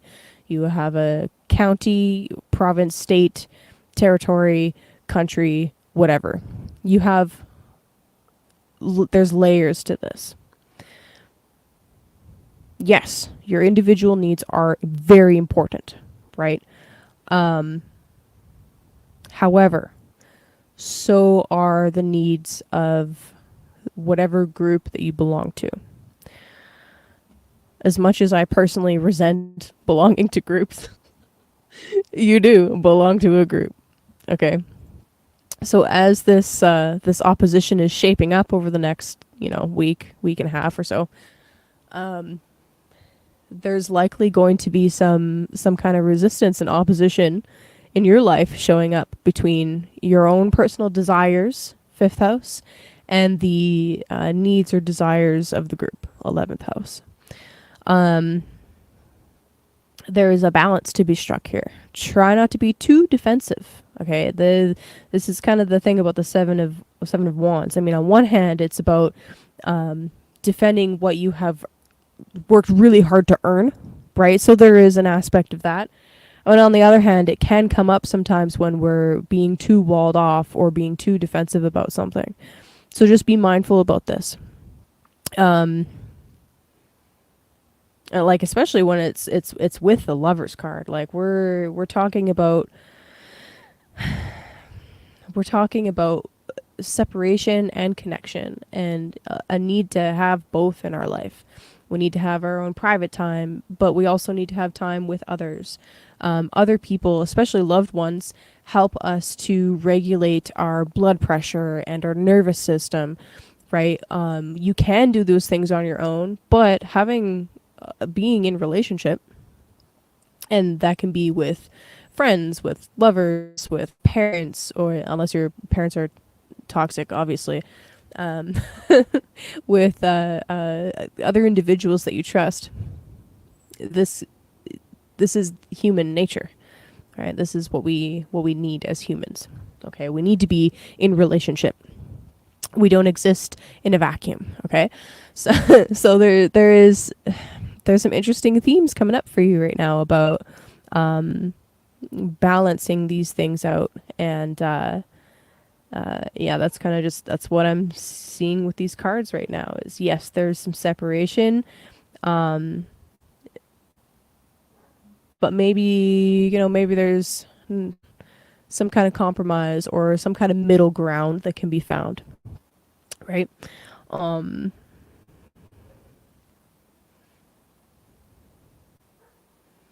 and keep in mind also with sevens. So when a seven card comes out, this is an initiation and a challenge. You're on a precipice, a cusp to jump into like the next level, the next octave up, right? The eight is the next octave up, but you're not quite there yet. You have to pass the test, the challenge of the seven. So that's where you're at, Scorpio. Have fun. Have fun. Have fun with it. It doesn't have to be like super dire or super serious, but I mean, we are talking about Saturn. So yeah, there's a little bit of seriousness there. But maybe maybe what you need actually is stronger boundaries. Like there's definitely a question here about personal boundaries and boundaries of other people and how to navigate those. Whether you need better boundaries, like Saturn going through the fifth house, this can be really needing boundaries with yourself with regards to lovers, right? That's just one example. And the Mars Saturn opposition, well, if Saturn is boundaries, then Mars is a fucking sword or a spear or a battering ram, you know what I mean? So that, there could be, you could see both sides of this card playing out. It depends on, again, your personal situation. And maybe there's a question here for you of, are you being too forceful with other people's boundaries? Some things to think about. Okay. But otherwise, I really like that the Lovers is coming out. I mean, I think this is an important period, an important transit for you. A significant week for your own development. So,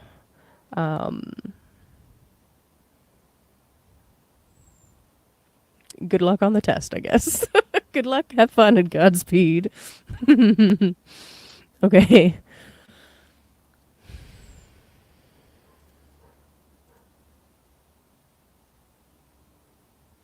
Libra. Libra. Do, do, do, do, do, do, do, do. Libra. You are about to have the South Node move into your house next week. That will be interesting. Oh my gosh. Please load. That will be great.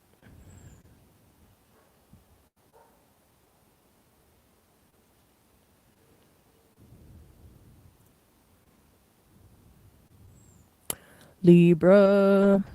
As soon as it decides it's going to load, that'd be really nice. Snail's pace. That's fine. Okay. All right. So Libra, for you guys, Mars just moved into your 12th house. So Mars in the 12th house.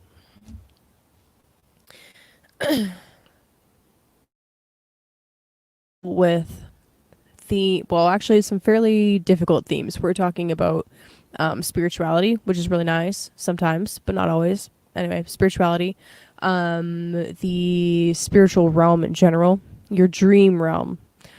Anytime you are asleep, that's the 12th house. Meditation, that's the 12th house. Isolation, that's the 12th house as well. Imprisonment, that's the 12th house as well. So there's a whole range of stuff with the 12th house, but essentially it is the realm of the subconscious or the isolated places, okay? Hospitals, psych wards, people that do healing work, people that work with people that are isolated. they often have strong 12th house placements. So it's not necessarily a bad or a negative house. Anyway, Mars moving into the 12th house. On one hand, this kind of a transit can really help you do some really serious work in the dream realm. Okay. So Mars represents bravery, okay, action, motivation. Moving into the 12th house can help inspire some bravery and some courage in you to face things that perhaps are causing you undue stress, right? So with the 12th house, we see themes of like escapism, right? Drug abuse can be like 8th house or 12th house. It can be either. So if there's any kind of habits you have, Libra, that has been causing you to, self-sabotage in any way, Mars moving through your 12th house, especially once the nodes change signs next week, it's going to be very helpful for doing a little bit of esoteric surgery, right? Mars is the surgeon. Mars is the knife, right? So some really nice stuff there. Now, the Mars-Saturn opposition, the most positive way I can see this playing out for you, since the 6th house is our physical health and the 12th house represents our mental health, is literally, as I just said, esoteric surgery, right? There's a beautiful opportunity with this Mars moving through here, setting up for the opposition to almost like do an exorcism. You know what I mean? Hopefully it's not that serious. I'm kind of using, I guess, sort of extreme terminology, but I hope you guys know what I mean.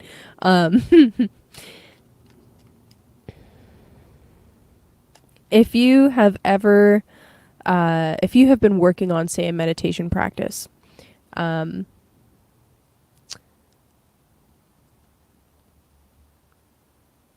not saying that doing meditation now you'll notice huge effects, but do it anyway.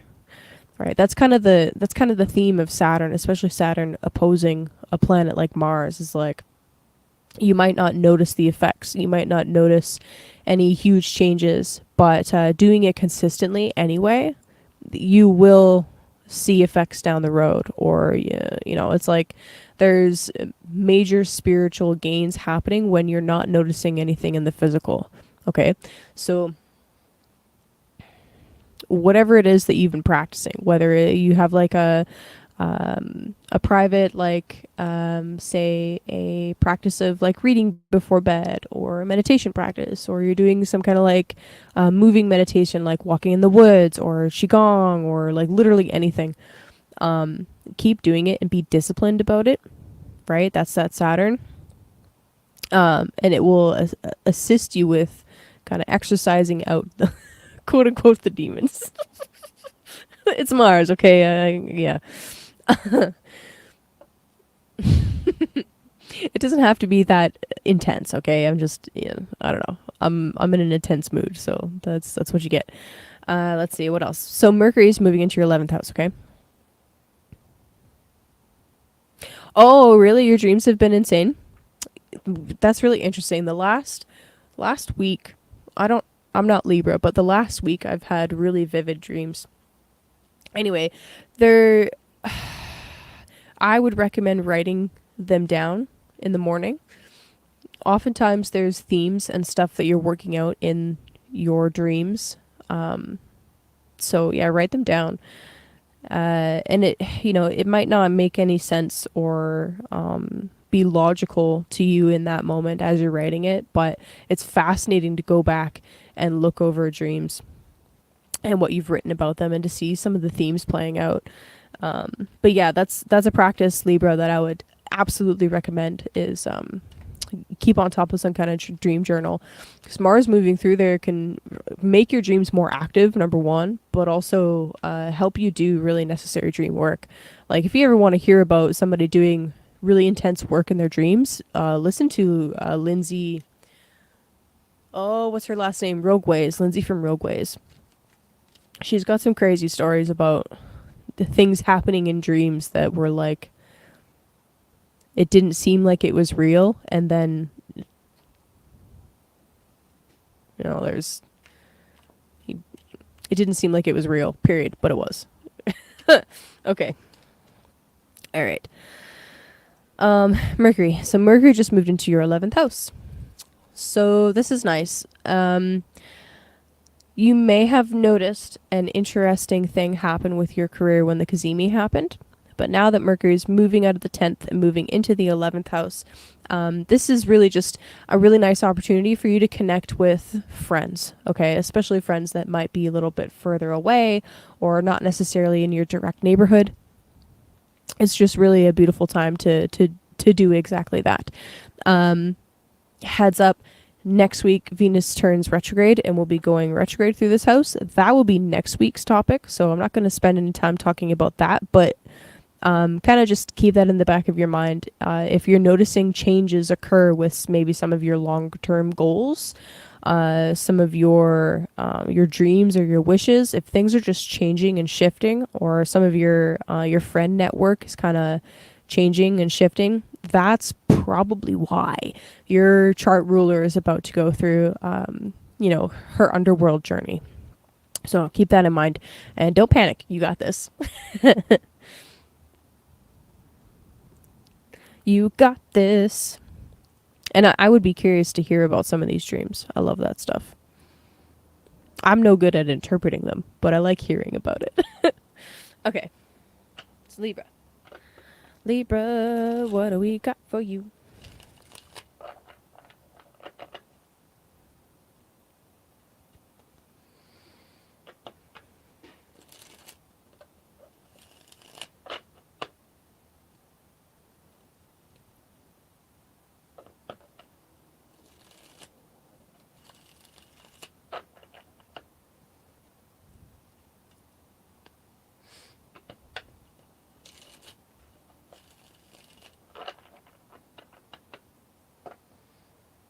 Damn. Okay, I saw the death card twice while shuffling and then just stopping now to do the other kind of shuffle. There he is on the bottom. Big transformation about to happen for you, Libra. Like huge. The nodes changing signs. So South Node being ruled by Venus and then Venus turning retrograde and doing her underworld cycle means that Libra rising especially, but other Libra placements to a lesser extent, are about to go through a important reshaping of maybe not your entire identity, but maybe if you're Libra rising especially. Wow, okay, I like that. It's like there is something that you have built up, whether it is literally yourself or your kingdom, some kind of long-term vision that you've had, something that you've built up that you've been holding on to, and it's like, okay, you got to figure out how to actually rule from that place, that thing that you've built up. But at the same time, you're being encouraged to step and accept new things in your life, right? So we got the Four of Pentacles and the Fool card. And keep in mind, I saw death a couple of times. I kind of get the sense that you're going to need to let go of some of your preconceived notions about yourself, about your role, about your career, maybe about who you identify as. You're about to go through a shedding process where old ideas of yourself, old wounds, maybe even old concepts, old beliefs are about to be shed, and you need to trust in this process. Trust your intuition. Trust that there is a higher guiding force helping you through this. Okay. Have faith that you will be. Oh damn! Yeah, have faith that you will be supported through this process. The Four of Pentacles is a very stable energy. It is the last decan of Capricorn. It is about, well, I mean, on one hand, it's like, it's a very stable energy. It's something that you've worked very hard to achieve. But heavy is the crown. Heavy is the head that wears the crown, right? Like, not only does he have a crown, he's got a damn coin on top too. You know what I mean? It's heavy. It's a lot of responsibility. And that is intense still standing. Wow. Death, random strangers, and stuff pertaining to trauma. Yeah. So it sounds like you're going through a really an important process of like literally your mind, your psyche is helping you process some of that stuff. So yeah, I mean, write it down if you want, if it's not upsetting. Sometimes when I've had really upsetting dreams, it's helped me a lot to write it down because then it's like I'm getting it out of my head and I don't have to think about it anymore because it's on paper and then I can put it away and move on with my day and stuff, right? Um but yeah, that's really intense. I'm sorry. What's up, Jake? So anyway, Libra, you're carrying a lot of weight, a lot of responsibility, and you're about to shed a bunch of it as these transits kind of take off and activate. Um, because I mean, underneath the deck of the Fool, it's very obvious that he's traveling light, right? He's not holding on to a whole lot of stuff. He's got his necessities and a flower. It's like I've got this really nice little like symbol of life and fertility. Um, and just maybe like another change of clothes, you know, like that's it. Whereas right now, what you've got feels heavy. It feels very heavy. You've worked very hard for it. I understand that. You don't have to let go of all of it, but again, just there's a bit of a leap of faith that needs to take place here, and a trust in the universe or God or whatever it is you believe in. Okay, so that's what I got for you, Libra. I believe in you. I believe in a thing called love. Da, da, da, da, da, da. I believe in a thing called love. I'm sorry. Virgo. Libra, do you believe in love? Do you believe in love? That's what I want to know. Liberating, experiencing it. Good. Good. That's awesome. Yes.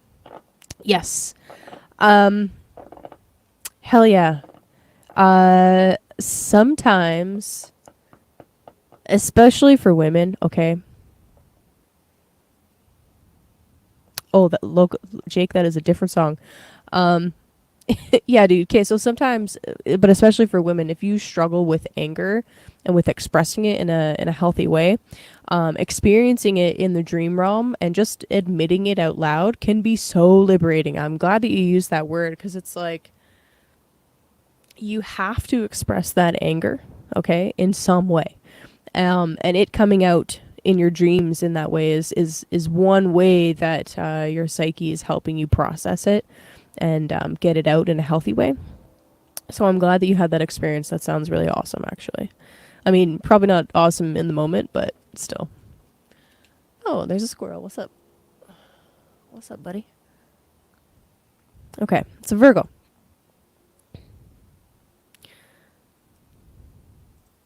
Oh, that's Cher. It took me a second. I was singing The Darkness, but but sure, Cher is good. Alrighty. So Virgo. Mars just moved into your first house. Da, da, da. Okay. Couple things about this. Um Speaking of anger and processing it, how were the last couple months for you guys? Right, with Mars and then Venus in your 12th house, I could imagine that being an interesting time as far as again processing anger, as we were just talking about with still standing, or yeah, just processing things in your dreams. But anyway, now that Mars is in your first house, I'm willing to bet that the Virgo risings out there felt this transit, felt this ingress. So yeah, early this morning, if you were woken up really early and it was like, damn, what was that? That was Mars. Yeah. Anyway, Mars in the first house. So the first house is the body, is literally the symbol of your physical incarnation as a spirit into physical matter as a person. Okay, that is what the first house represents. It's a really important house. Mars moving into here, I mean, there's lots of things that this could indicate. This could be talking about a desire or motivation to move your body, literally. In fact, I would recommend that if you're a Virgo rising and you're all of a sudden struggling with like huge amounts of frustration or yourself or other people's temper, go for a fucking walk. maybe invest in some time at the gym and hit a punching bag, you know? Like find something to physically work with this Mars energy. Now, leading up to this opposition, the Mars-Saturn opposition, keep in mind, Saturn in the 7th house. This transit is a very long one, right? It's 2.5 years or so. So Mars opposing this transit is going to be pushing you to test some boundaries, or your partner to test some boundaries. Let's see. I want to give you both sides of this, okay? So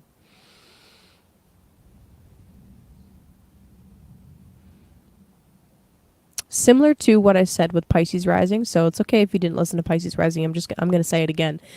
Similar to what I said with them, this can be like a not necessarily a huge make or break moment, but potentially, okay? So this is the metaphor I gave to Pisces.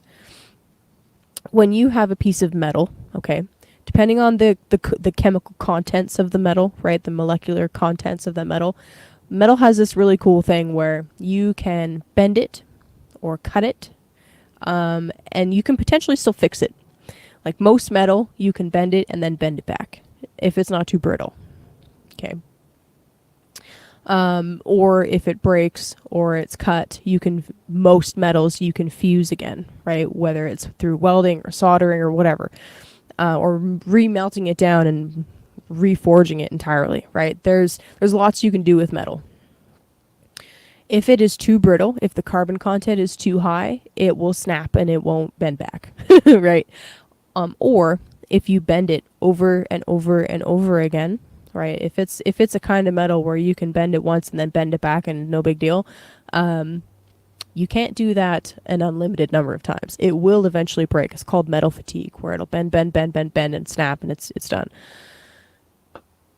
I kind of see this playing out with you guys with this first 7th house transit, where it's kind of like you'll be testing each other's metal, so to speak. Yeah. How tough are you? How tough are they? This can be a playful thing, or it can be a really serious thing. I would caution, right? Keep it playful if you can, and don't push too hard, right? Because we're talking about the two great malefics, quote unquote, right? The two very serious planets. One signifying boundaries and the power of saying no, right? Literally, Saturn is a wall. And then Mars, the soldier or the spear, okay? The battering ram. So I would say, Virgo, be careful about being a battering ram. It might not be the most effective way to actually navigate your relationship, okay? But this theme is likely going to come out. Boundaries and pushing past boundaries. Saying yes, but the other person's saying no. Wanting to be moving and doing things and active, and the other person dealing with some serious melancholy, right? Saturn in Pisces is a very like energy sapping, melancholic kind of transit, which can be highly spiritual, right? But if the person isn't of a spiritual nature, or they're not into meditating, or they struggle sitting still, like this can be a very depressing, or potentially lead to like excess escapism, right? So be mindful of that. And don't push too hard, right? Anyway, this is an interesting opposition. You're going to be exploring the nature of the 1st and 7th house in relation to all of those themes, right? Now, the positive side of this, the flip side of this, is this can really help you become more disciplined in dealing with your own martial energies, right? Your own active energies. especially if you do happen to have a partner that you can bounce off of a little bit, and if they can help you with managing that energy through motivation, right? Maybe in fact you're being the motivating one in this particular case. So there's definitely ways to work with it. Okay, it's not all doom and gloom. It's not all challenge. It can be a really beautiful transit. It just depends on, how are you with Mars in general? And anytime Mars is traveling through your first house, I view it as an opportunity to make friends with Mars, make friends with your anger, make friends with that power, that willpower, that force. Okay, Mercury just moved into your 12th house. So let me just check on the chat. Doo-doo-doo. Oh, heck yeah, still standing. I would love to do a reading for your daughter.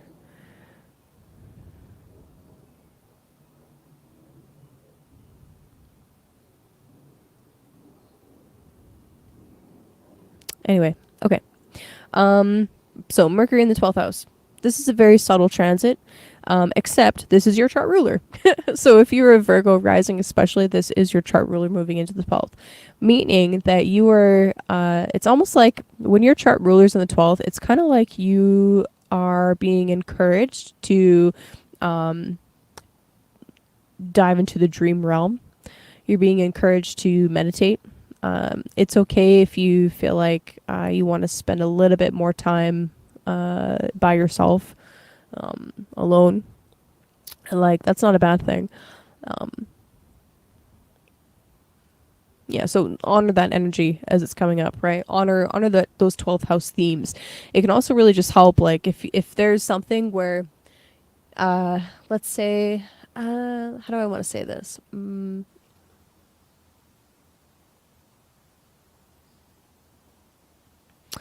Your chart ruler moving into the 12th, if there is something that needs to be expressed or healed mentally, this is a great opportunity to do so. And heads up, the Venus retrograde is going to encourage more of this as well, right? So Venus is getting ready to station next week. She'll be turning retrograde and doing her whole underworld journey through your 12th house. This is not something to dread. What I actually would encourage you to do is look back 8 years ago to the last Venus retrograde cycle. What happened 8 years ago? So 2016? 2015. What happened in 2015 for you? This isn't going to be a repeat of that. There's completely different aspects happening to Venus. It's a different cycle, but at the same time, it's a similar cycle. So one of the themes that happened in 2015 is likely to play out again. And Mercury, your chart ruler, will be there to assist with the process, so to speak.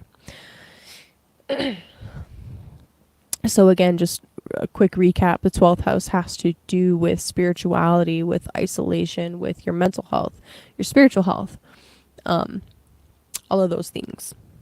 All of those themes. And I feel like this can be, there's definitely potential here for some psychological healing. Okay.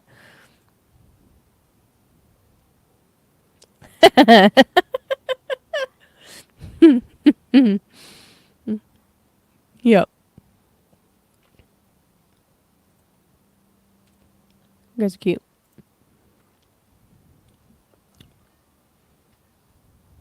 Gotta get my passport.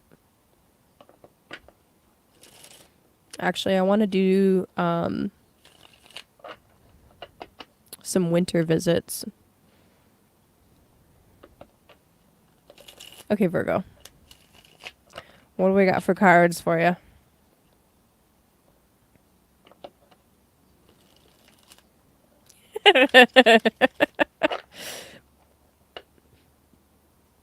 I don't want to sneak, though.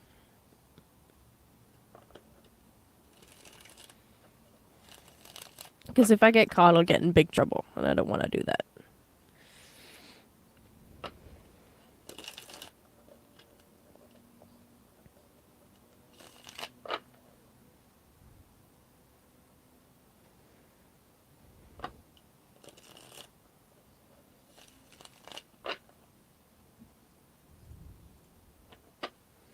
I'm so stoked that we're gonna make it past Virgo this time. Fuck. Oh gosh. All right, Virgo. I'm sure Virgo's happy about that too.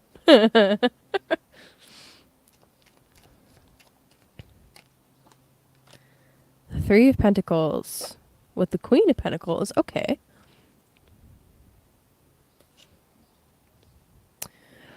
Making it work takes a little longer. Making it work takes a little time. Making it work takes a little longer. Who's that? Hootie and the Blowfish? Darling, a ball. You packed a pretty punch. Mm-mm-mm. That song is relevant for a lot of you. Yeah, guess what? This just in. Relationships are work. Huh, what do you know? The Three of Pentacles represents the middle decan of Capricorn. It is literally Mars in Capricorn. So you got some Mars energy coming out. And then the Queen of Pentacles represents the Capricorn cusp. So more Capricorn energy. Lots of work. What? Yes, way. I love that song. So this is important. This is all about, oh yeah, no way. Relationships are a lot of work. Oh, fuck. Wow. I know. It's just shocking. Shocker. Virgo. This is perfect. I did not think of this actually. Wow. Okay. So Mars and Saturn, they have an interesting relationship. Okay. Saturn rules the sign of Capricorn, okay, where Mars is exalted. I can't believe I didn't think of that while contemplating this opposition at all, but seriously, Mars and Saturn actually work really well together under some circumstances. So if you are someone trying to construct something, okay, you're trying to make literally anything, how well does it go if you're flying by the seat of your pants and you're not planning it out? How well does it go if you don't make the base solid? If you don't have a foundation on the thing that you're making? How well does it go? I'm going to open up a poll in the chat. How well does it go? Great or bad? What do you think? Fucking trash. So having a long-term plan, having a solid foundation, and recognizing that each person that's contributing to the thing has their own unique skill set and they fit into the whole in a certain way. Nobody else can really do the job that you do, Virgo. You are unique. You have a unique role. You have a unique perspective. And Mars in your sign, okay? Mars in your sign is very precise. It's very much about how can I do this construction thing in a beautiful way. Virgo is very tied into like sacred geometry, how we can use measurements and numbers to create something beautiful. That's very Virgo to me. So add in a little bit of Mars and now we're really executing the plan. Now we're really taking the list or the temple to the next level. This is building a temple. So in the context of relationships, since we have this interesting first seventh transit happening for you, in the context of relationships, what is the role that each of you plays? What is the unique skills that each of you brings to the table? How can you support each other in the unique thing that you're doing, the unique role that you have in the relationship? Are each of you contributing in some kind of an equal manner? And what is the great work that you're doing together? I think this is a really important component that some people forget about. There is a purpose for every relationship, even if it's a relationship that is very short, even if it's something that seems like it's, fleeting or it doesn't even last. Regardless, there's a really important purpose. Whether it's karmic, whether it's good or bad karma, it doesn't really matter. There's something that you're learning from it. And if you want something to last, if you want a relationship to last, There is some goal that you're both working towards together. There's something that you're building towards together. And that can be as simple as just no, I'm not gonna digress into that. This is my advice for you. If you're struggling with this transit, and there's the devil card. If you're struggling with this transit, if you're struggling with Mars, um, pick a project to do together. Build something together. I fucking love that actually, seriously. But I don't know. Maybe picking a piece of IKEA furniture would be a little bit like sadomasochistic, so maybe don't do that. But pick something to build together. Um, this is how you can work with this transit. Um, Having some kind of purpose, and like really like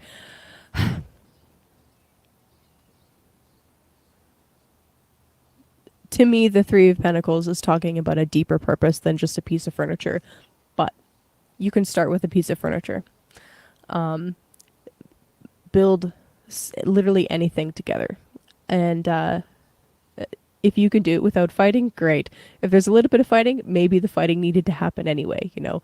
Um, but acknowledge how each of you, right, each person in the relationship has their own unique skill set and own thing that they bring to the table, and building something together can really help bring those things out and show each other, hey, like I actually need you to do this. I actually can't open this by myself. I actually do need your muscles or whatever, you know. It doesn't have to be like that, but that's just an example for you. Um, or like, hey, you have the tools, but I've got the instructions, so let's work together and not be assholes to each other, you know. uh, yeah. Obviously, this is just one metaphor for how this transit can play out, but that's kind of, I think that's the easiest way for me to describe it, okay? Pick something to build together and work on it together. Because you have one of you, okay, your seventh house has got the planet that represents foundations and boundaries and solid structures. And you've got in your house the planet of the constructor himself. Okay, so use this side of this transit to help it flow a little more smoothly. That's what I want you to do, Virgo. Okay, have fun. Have fun with it. Put on some music, play, you know.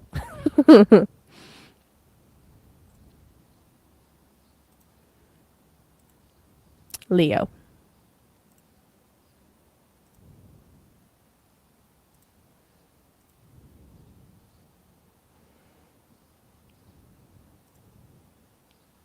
Okay, Leo.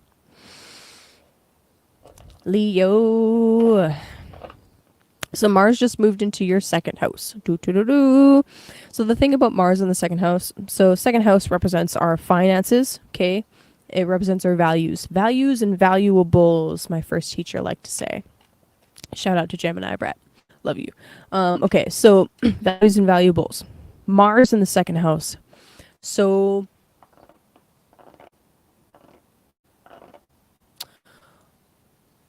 Mars transiting through the second can really highlight security needs for some people. It can be like, wow, I really do need to make more money in order to make ends meet. Very simple. Very, very simple interpretation for you. The second and eighth house are both, this is a money axis, okay? So it's like, all right, I really need to put the pedal to the metal, haha, so to speak, to increase my income or something like that. But you can also find with Mars in the second house that you're suddenly spending money on necessities or losing it or being separated from it or separated from an income source. Now, I'm not saying this to freak anybody out, so please don't like panic. But if something like that happens where all of a sudden, you know, things are decreasing instead of increasing, just remember that, again, this too shall pass. This is a temporary transit. It's not going to last forever. Now, Mars is building to an opposition with Saturn. This is not a very pleasant transit to happen in the money axis. It can be definitely challenging, okay? But like I was saying to Virgo, there is a flip side to this where you can use it to construct something at the same time, okay? So I'm going to give you both sides of this, all right? On one hand, this can be like, okay, I need to make money. I need to secure myself and my family and make sure that we have enough resources, right? Second house is very closely related to security concerns in general, all right? All types of security concerns. But Saturn in the 8th house can be like, but I owe taxes, or but I owe to somebody or something, okay? And it can be so many different things, right? The 8th house represents other people's resources, taxes, loans, all kinds of stuff. And really how this could be playing out for you is like, oh shit, I actually owe all this money and it's due now, so I better buckle down and hustle, right? Like that can be one way that it plays out. On the flip side, the really nice way that this transit can play out is so if you want to build something with somebody else, let's say you're getting married, or let's say you are that's a perfect example. Or let's say you're starting a business with somebody and you're about to be jointly invested in something, okay? And you want that thing to last a long time, Saturn. You want it to be a solid thing that lasts for many years. Then there's going to be some discipline, right, that you're going to need to apply to how much you spend, how much you invest. You need to be smart about these things. And luckily, Mars in Virgo is a very calculating Mars, so that's actually great. This can be really helpful for being very precise with your budgeting, for being very exacting about where and how you spend. So what I would recommend is, let's say you're getting married. Okay, I'll just stick to one example. Let's say you're getting married, or another. You can apply this to any situation where you're merging money, okay, or assets in general. So let's say that's happening, right? Sitting down to budget and being very precise will be a very important thing for making or breaking the relationship, okay? So just a piece of advice there. What's the number one cause for divorce is fucking money issues. Okay, so how about be as open and honest as necessary right now in the beginning, or as possible, not as necessary as possible right now in the beginning, and sit down and tough out the difficult details, because it will be important and it will help you create something that'll last for a long time.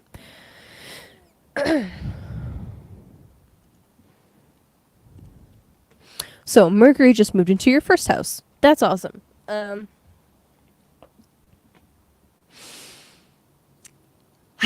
You might feel this as it is crossing this cusp. Mercury is a little bit more subtle as he's crossing cusps, unless he's your chart ruler, and it's a little bit more obvious. But I mean, for you, Mercury rules the 11th and the second house. So you might just find with Mercury in the first house that you're just spending more money on yourself, right? Second house Lord in the first house, spending more money, second house ruler in the first on yourself. It could actually also be indicating that different friends or people in your network are reaching out to you and have something to tell you, right? Like it's not a hugely important transit for you, okay?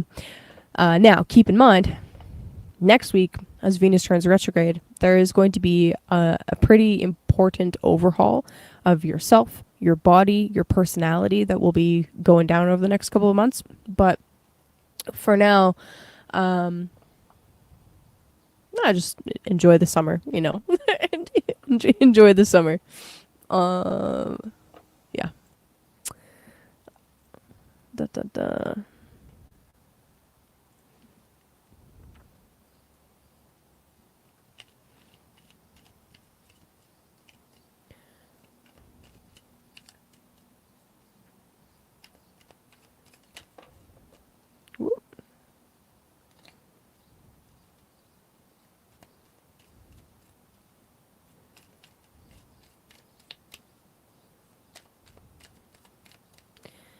for Leo. The Sun King. What do we got for you guys?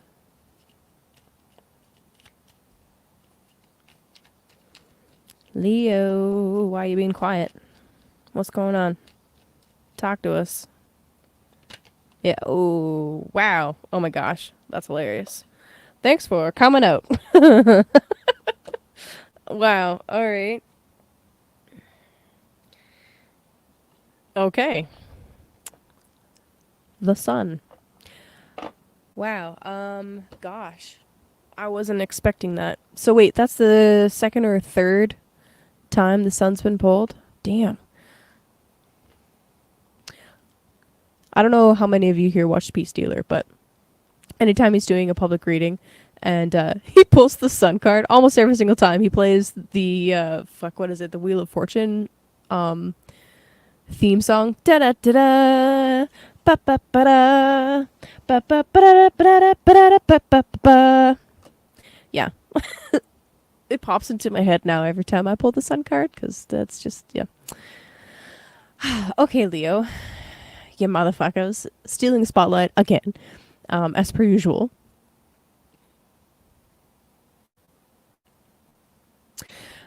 The sun card can indicate joy, illumination, blessings. It's a lot of really fun stuff. There's innocence here. There's childlike innocence here with the sun card. It's a freaking baby on a horse, okay? Speaking of babies on horses, oh shit. No, don't digress. Yes, digress. Okay. So right now in Calgary, my city, we have what's called the Stampede. It's basically a 10-day long rodeo where, in addition to the rodeo aspect, where there's like cows and bull riding and all sorts of chuck wagon races and shit like that, they also have this giant amusement park that they set up, like all the carny rides and whatnot. So it's a big thing. It's a huge tourist attraction. The whole city goes crazy for cowboy stuff. It's ridiculous. I tell you what. But one of the competitions that I caught, like, on Saturday night, I caught just like the tail end of this adorable competition where there's these teams of 3 little kids. Okay. Like little, like 10 to 12. Okay. And they, so they start out standing outside, like in the, I don't know, the arena, the sand pit thing. And there's a pony on a rope. No saddle, nothing. Just the pony on a rope. And as soon as the gate opens, the pony goes fucking hog wild, like bam, right out the gate. And the kids have to hold on to the pony for as long as possible. And that's how they gain points, is the longest the group that has the longest amount of time in control of the pony essentially gets the most points and they win. And their goal essentially is to mount the pony and hang on for dear fucking life. Riding bareback on this pony. It was the most funniest thing I've ever seen. It was so funny, but it was so cute at the same time. Anyway, that's what this reminded me of. That's the winning team right there, mounting the pony and going hog wild. Oh my god. Oh, it was cute as fuck. Ooh. Dude, yes, it's fun. All of the little towns around here do their own little rodeo, but the one in Calgary is the most intense. Well, hey, what's up, Brianna? Mutton busting. I'm gonna look up mutton busting now because that sounds fun. But it was just the funniest shit. Anyway, yeah, the team that did the best, in my opinion, was this team of girls. Actually, most of the teams were boys, but this one team of girls. The one little girl like actually got on the back, was actually successful in mounting the pony, and was hanging onto the mane, and she let go one hand, like woo, and and then it was kicked off. But she did so good. Oh my gosh. Anyway, Leo. I'm trying to figure out how this fits into the astrology right now, other than the child on the horse, and I can't quite 100% figure out how, but I felt like you needed that story. I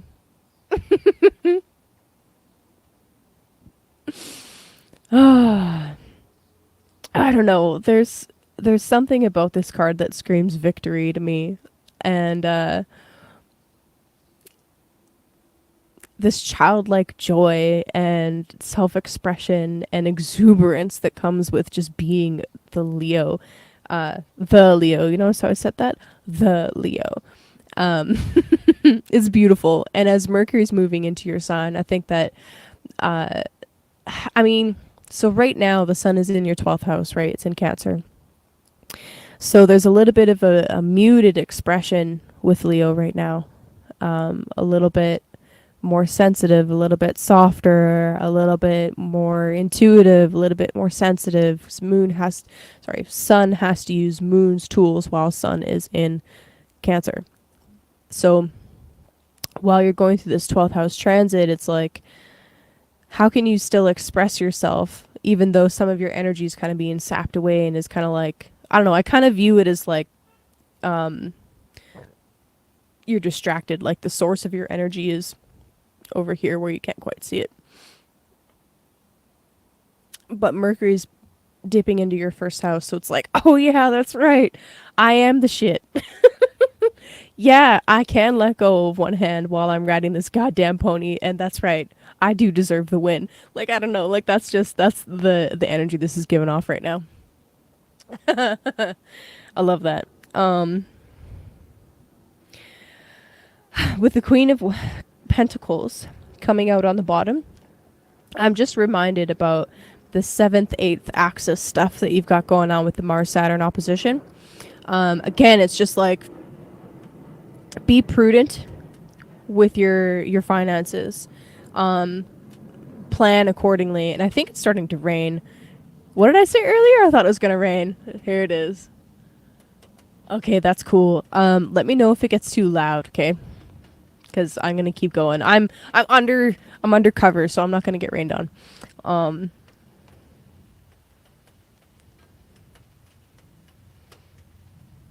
I really feel like the Queen of Pentacles is really fertile as well. Okay, I don't think it's an accident that it's raining now. The Queen of Pentacles is very fertile, and I really feel like with some diligence and some discipline as far as financial matters go, you can continue that fertile trend, right? Like, these are really beautiful cards. No complaints. They're fucking gorgeous. So just sit down and bring everything into the light about your financial situation.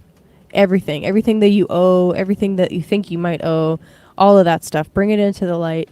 Look at it honestly, and continue to plan for your future, because there's lots of blessings coming for you, but you just got to plan for them. That's all. Okay, that's all I got. Seriously, I want to know what mutton busting is. All right, Cancer. Cancer. Doo, doo, doo, doo, doo.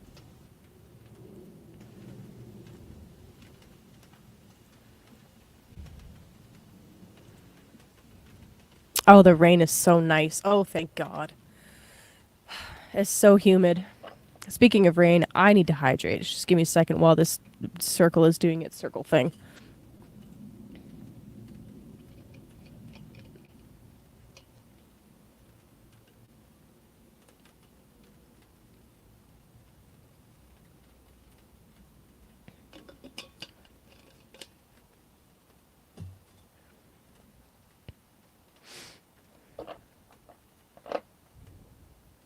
Now I have that theme song stuck in my head.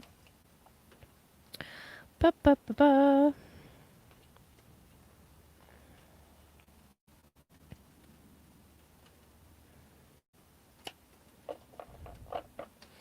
All right, Cancer. Happy birthday, Cancer. Happy birthday. We've had a lot of cancer babies. Tomorrow is my big sister's birthday. She doesn't watch my stream, but shout out to Karen anyway. Love you. Just had Stacy's birthday the other day. That was awesome. Okay, yeah, anyway, happy birthday, Cancer. Love you guys. I hope that this year is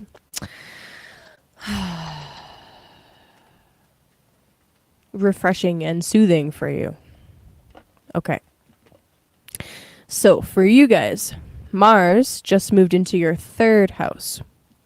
So with Mars in the third house, with this third ninth axis being activated here, so third house is vehicles, travel, but not long distance travel. It's like in your neighborhood or around your city and maybe your province or state or whatever, right? It's not a huge range of travel, but still travel. Learning, okay, especially learning a new tool or how to use a new tool, or a new technique, language stuff, communication stuff. The third house actually has a lot of shit put into it. To be perfectly honest with you, it's kind of a loaded house. But anyway, Mars moving here can really motivate us to use some of these tools, like especially considering my construction analogy. Mars is power tools, right? So literally, this is perfect. Oh my gosh. So literally, Cancer, this is you learning how to use different power tools to get done what needs to get done. I love that. That's beautiful. If you don't know how to use power tools, don't be afraid to pick them up. You can do it. I do realize most of my audience are women, so this is kind of directed at them. Kind of. Sorry. I love you guys. So please don't take offense if you're not a helpless little girl. But still, point still stands. There's something that you're learning how to do. And Mars moving into the third house is going to help you do that. Okay. It's going to help you to refine some skill that you've picked up. Yeah. Now, Mars is building into an opposition with Saturn. This can be a magical opposition or it can be a frustrating opposition. Personally, I think for most of us, it's going to probably be a little bit more frustrating until we see the benefit of it. But anyway, this ninth third axis is about learning, is about communication, is about belief, listening. Third house, speaking. Ninth house, well, teaching. Ninth house. I kind of want to check in with Cancer. How are you guys doing with your beliefs lately? Like your spiritual studies or your university studies? I'd be curious just to know how that's going with Saturn doing his retrograde cycle. So feel free to check in, especially Cancer rising. Just how you guys doing with that? The Mars opposition, I could see if you're getting frustrated at all, I could see this Mars opposition just adding to the frustration a little bit. Like, I just want to learn this thing so I can move on, but it's like there's more details to it or a need to study a little bit deeper and get a little bit more wet with it. I don't know. The rain's picking up, so I'm thinking about the rain right now. I'm a power tool user. Hell yeah. See, I knew you would be, but I don't know everybody that's watching, right? And yeah, I'm trying to be fair to everybody. But anyway, I love that. Hell yeah, girl. Anyway, the frustration with this transit is like, yeah, you want to be moving. You want your tools. You want to be communicating. All of that stuff. But it's like there's something that you need to learn or something that you need to dive in a little bit deeper first with.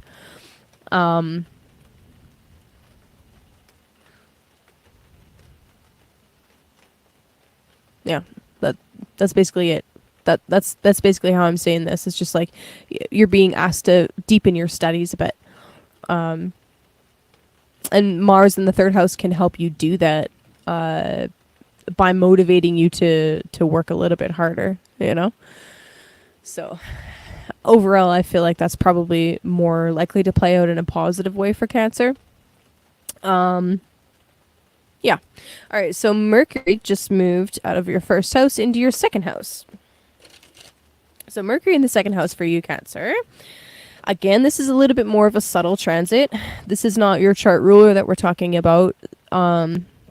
And it doesn't rule any one of your four. Oh Oh my god, I'm blanking on the terminology here. It doesn't rule what any one of your four more obvious houses, so it's more of a subtle transit. But anyway, Mercury moving into the second house can really just bring an awareness to the financial side of things right now. Um, Especially like if there's money that you have to spend in order to further your studies that the Mars Saturn stuff is bringing up. You know, that could be one way that that plays out. It's like I really want to move forward with this particular study or with this particular travel related project or vehicle related project, but I actually have to spend a lot of money to do that, right? Now, heads up, Venus retrograde beginning next week. This whole house here, the second house of values and valuables, is going to come up for review. Okay, it's going to be a big topic. But that's next week, so don't worry about it yet. Don't worry about it yet. But you might be feeling some changes as Venus is changing in her latitude. Okay.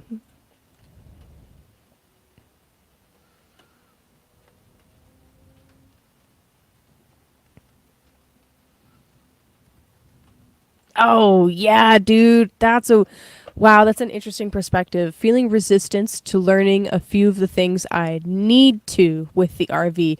Ain't that the truth? Oh my gosh. Yeah, it's like, wow. And that's so true. I love this example because you're a Capricorn rising. So, uh,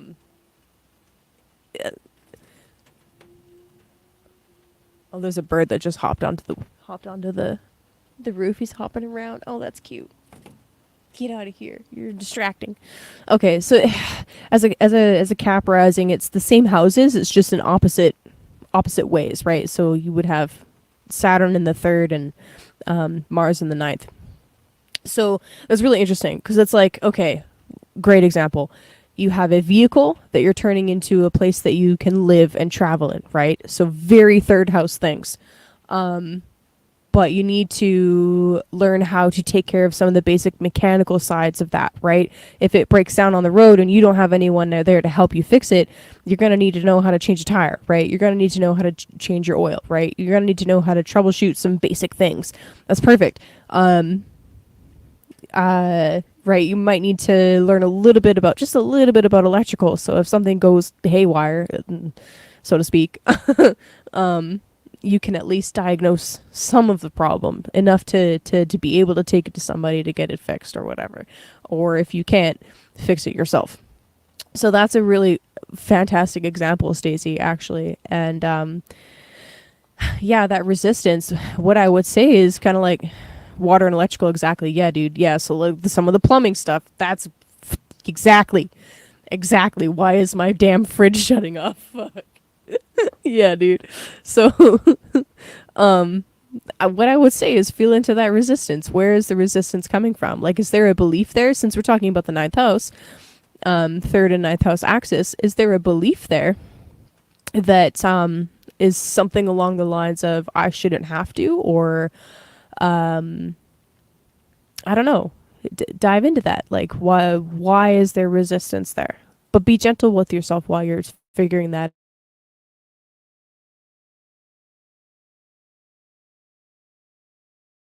about pushing. Oh fuck. Okay, I'm back. I wouldn't recommend being forceful about pushing through Saturn's resistance.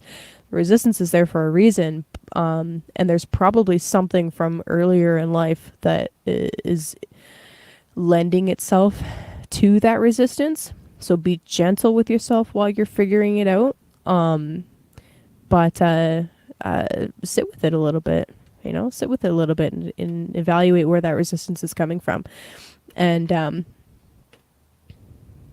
yeah, because there's likely some kind of core belief there that is underneath that resistance. So anyway, I want to guide it. Yeah, exactly. I shouldn't have to do it because I should have a guy to do it. That's a blue job. Word, exactly. I want a guy to do it for me. Yeah, dude. Yes, I get it. I get it. Okay. Yeah.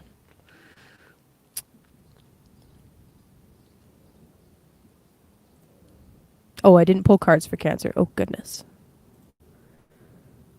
I'm getting a little bit nervous about this rain. I'm starting to hear thunder, so.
Okay, we're back. Sorry about that. I'm getting a little bit nervous about that thunder. Okay, Cancer. um Feel into that resistance if you're having something like that come up. And that should, like, there should be one there. There should be this, right? I shouldn't have to. I get it. I do. Um so that resistance just means that there's work there to be done, and the Mars Saturn opposition is going to help you do that work. Okay. Hold on a second. I got to bring back my other screen. Oh man, I lost a bunch of you guys. I'm sorry. That sucks. All right, Gemini.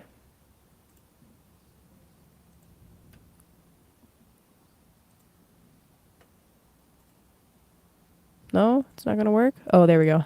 Okay. There we go. Gemini. All right, so Gemini, for you guys, Mars just moved into your fourth house. So, fourth house is your root, your anchor. It is your home, your ancestry. It can also represent your parents, one or both of your parents. So, with Mars moving into this fourth house here, if there's any kind of like construction project going on at home, or that needs to happen at home, let's say like home repairs or something like that, Mars moving here can really help you do exactly that, right? It can be like, oh, that's why we're having communication stuff going on right now. Bam, bam, bam. Kabam. Hello, Moon. Moon's activating this really hardcore right now. That's intense. Okay. So anyway, sorry, distractions. Mars moving into the fourth house can be really helpful for literally any kind of construction project or repair project that you need to do at home, especially Mars in Virgo, because Mars has to be more exact and more precise, using the tools of Mercury to measure twice, cut once, where Mars is usually like, let's cut a billion times. It's like, whoa, whoa, whoa. Think about it. Measure twice and then cut. That's how Mars acts in Virgo. You can be more precise and exact. Leading up to this opposition, the Mars Saturn opposition. So this is bringing into stark contrast private life and public life. The 10th house is often seen as career, but it can be your reputation. It can be anything that you do in the public eye can really be seen from the 10th house. So this opposition, this Mars Saturn opposition, is kind of like, you want to be doing these things at home, like there's something here that needs your attention, but there's responsibilities that you have to take care of at the same time, right? There's It's like you have some kind of obligation or whatever. It might not even be holding you back, but it will be something that you have to balance out. Okay? So that's a thing. Mercury's just moved into your third house. Now, Mercury is your chart ruler if you're a Gemini rising. Ba-ba-da-bam. So for most people, this isn't a very obvious transit, but for you, this is your chart ruler. So this will be a little bit more noticeable for you. So basically what this does is this takes your attention and your focus right now and puts it into your third house. Third house is your neighborhood. It's communication. It's skills. It's tools. It's vehicles. Travel in your like local neighborhood is a very third house thing. So there's just kind of a shift in your focus where you're really looking at that third house right now and developing it. Like you could actually literally be learning a new tool. Now, heads up, next week Venus stations retrograde and she'll be doing her underworld journey here in the third house. So you're really going to be identifying and developing some important tools. So just kind of watch out for that. Yeah. The Venus retrograde will be next week's topic, so don't worry about that right now. Wow, okay. What card did I pull for? Oh, I didn't pull a card for you guys. I'm so sorry. Thank you, Debbie. Okay, Gemini, you just hold on just 1 minute. Actually, sorry, let me do Gemini's card since I just pulled it, and then I'll go back to Cancer. My apologies. Yeah, I got all flustered with it cutting out on me. So just give me a sec, guys. Appreciate you. Appreciate your patience.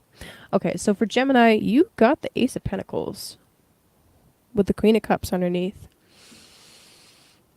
So think of this week as a boon or a gift.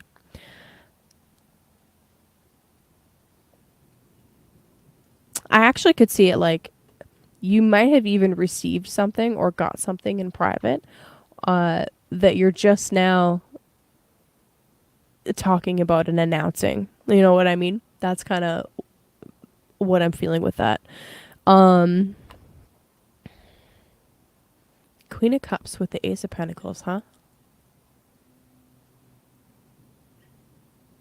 Yeah, it's like something was under wraps. Something was under wraps. And now it's like, ta-da! Here it is, everybody. Here's the announcement. So that's kind of cool.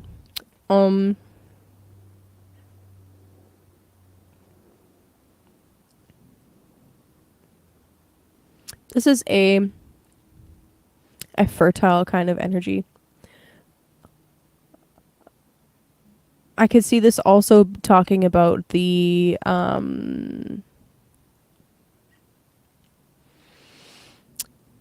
responsibilities that you're taking on 10th house wise, while at the same time developing and healing and nurturing something within. So what I'm talking about here is that Mars in the 4th house is like the 4th house, the esoteric version of it is talking about the hidden deeper emotions, your inner needs.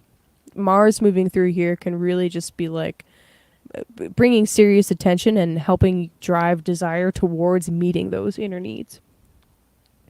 So this is the Queen of Cups, helping you nurture yourself, reparent yourself even, especially with this really intense opposition happening on that 4th 10th axis. Is like you're restructuring and almost like it's a total overhaul of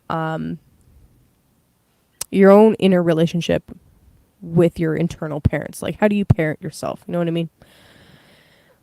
Anyway, it's a boon. It's a blessing. It's going to help you. I could also see this as being like taking care of the little things around the house, the little repairs that are necessary, you know, little projects, like say some trim needs some paint. Like it doesn't have to be a crazy project. Little things like that are going to help you feel better internally and in turn also assist you with something to do with the 10th house, whether that's your career or whether it's just your public image or something like that. So take care of the little things, take care of the small things. The things that seem really little right now are going to grow and be way bigger in the future. So make sure that they have a solid base now. They'll be more robust and stronger and healthier in the future. Okay. You the best. Okay, I'm going to go back to Cancer real quick. My apologies. And pull your guys' card. Okay. Cancer. You guys hear the rumbling in the background? We just got a little bit of rain. I kind of feel like there's more brewing.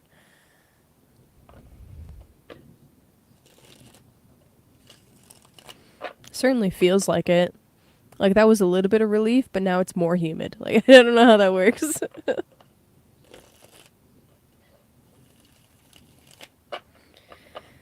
Okay, Cancer. What do we got for you guys?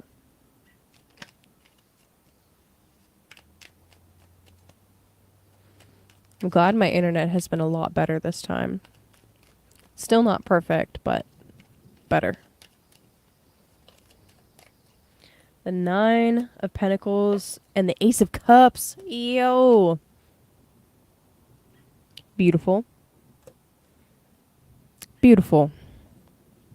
Okay. 9 of Pentacles.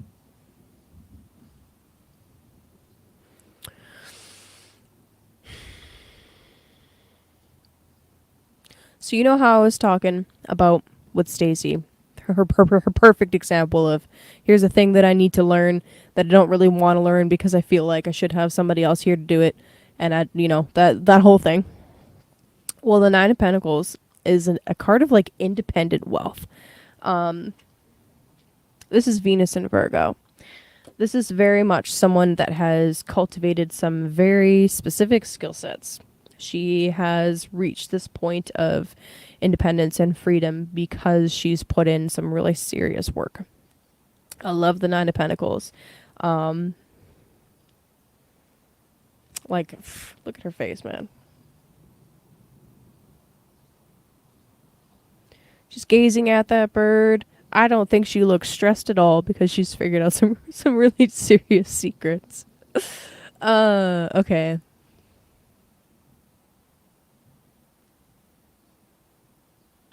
Pair this with this Ace of Cups here in Cancer.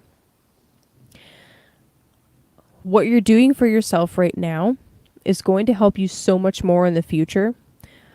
Kind of similar to what I just said to Gemini. There's something that's growing here.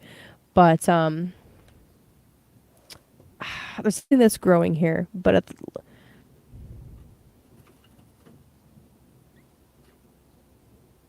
it's going to require some work. Okay.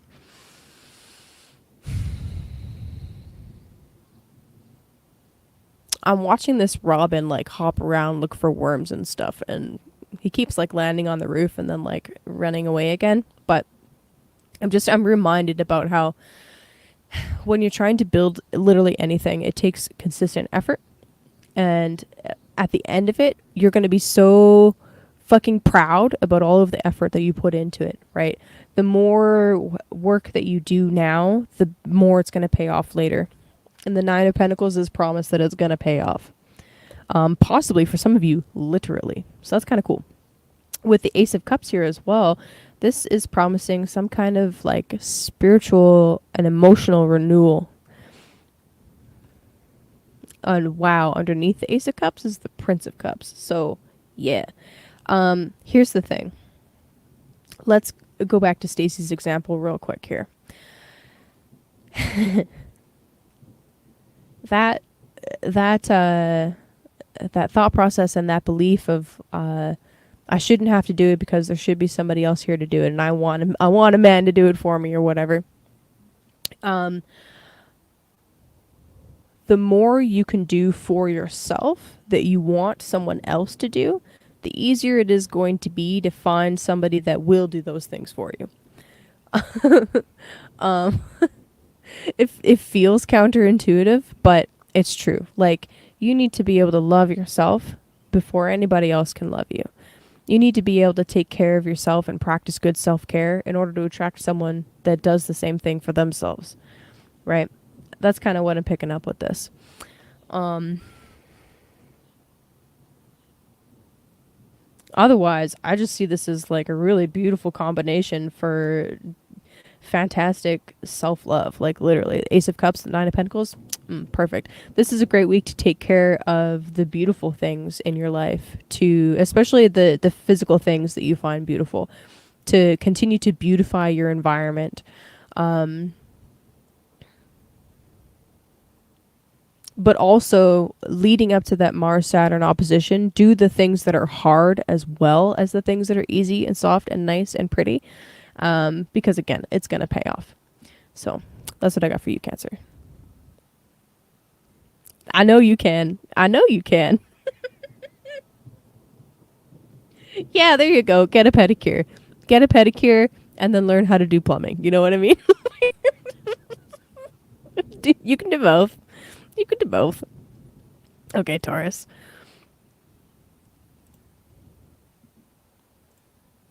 All right, Taurus. Bull gang, what up? What up? All right, Taurus. So Mars just moved into your 5th house. If you are a Taurus rising, especially, that's interesting. So the 5th house, this is about sex. Okay, Mars does in fact rule the genitalia, especially the male genitalia. But 5th house, sex, romance, creativity, children. If you are an entrepreneur, the 5th house is very active for you. So Mars moving into the 5th. I mean, on one hand, this can be like really steamy and passionate stuff. On the other hand, it could be potentially stuff that's a little bit too forceful. So this is where Saturn comes in. What are your boundaries like? And when it comes to like personal pleasure versus the needs of the group, again, similar to Scorpio, but roles are reversed. You might need to say no to the group so that you can pursue something personal that you need to do, right? You might need to have stronger boundaries with your wider social network in order to pursue something that's, you know, more personable, more personal. But of course, it's all about balance, especially with oppositions. We're exploring duality and balance with these things. You might even actually find yourself in a position where you need to recruit people from your wider social network to help you build something. Like, let's say you're trying to launch a business or a project. You might need to recruit help. You might need to you might need to ask for assistance, and they might say no. That's Saturn. They may say no. They may put the brakes on the project. That's okay. Don't push through anybody's boundaries, but at the same time, if you can find out maybe not why they're saying no, but how you can contribute in turn and make it an even exchange, then they'll probably help you. So just some things to kind of keep in mind with that opposition. Mercury has just moved into your 4th house. So again, not a super obvious transit for Taurus rising, but Mercury being generally talking about our communication. This is going to, I don't know, probably assist some of us with expressing honestly and openly some of our artistic side, especially if you need to have any kind of conversation with family members, say 4th house stuff. If you need to have any kind of conversation with family members, Mercury in the 4th house can assist with that. And I really feel like Mercury in Leo is about expressing the truth as you see it, but hopefully capital T truth, not just objective truth. Okay. Whoa, 5 comments. I missed a bunch. Whoa.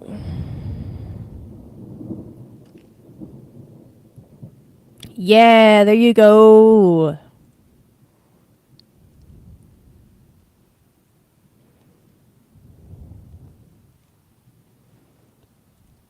Good luck, Debbie.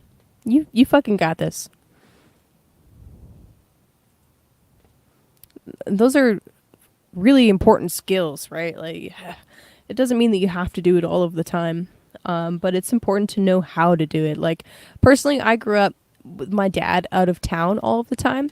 He was around, but he worked like in the field. He was a surveyor, so he was literally out of town for weeks at a time. And if when things went wrong, often my mom would consult with my uncle or whatever, but sometimes she just had to like do it herself, you know? So, I was raised knowing how to use a drill, you know, like little things like that.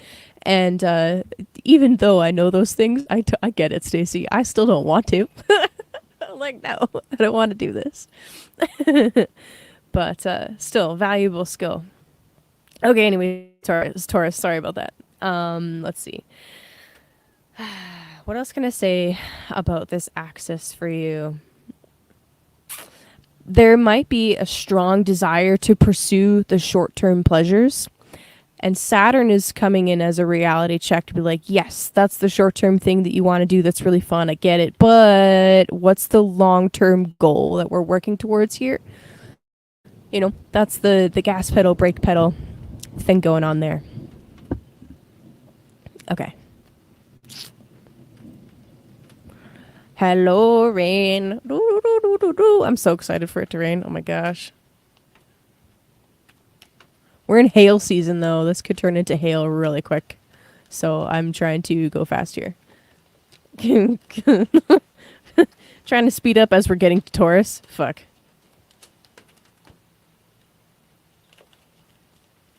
Wow, the devil card. Okay.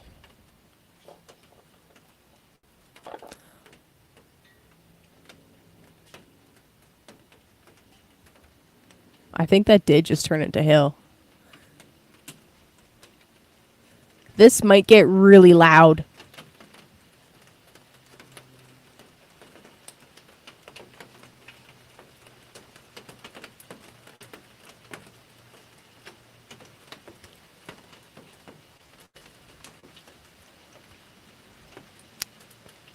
Fuck.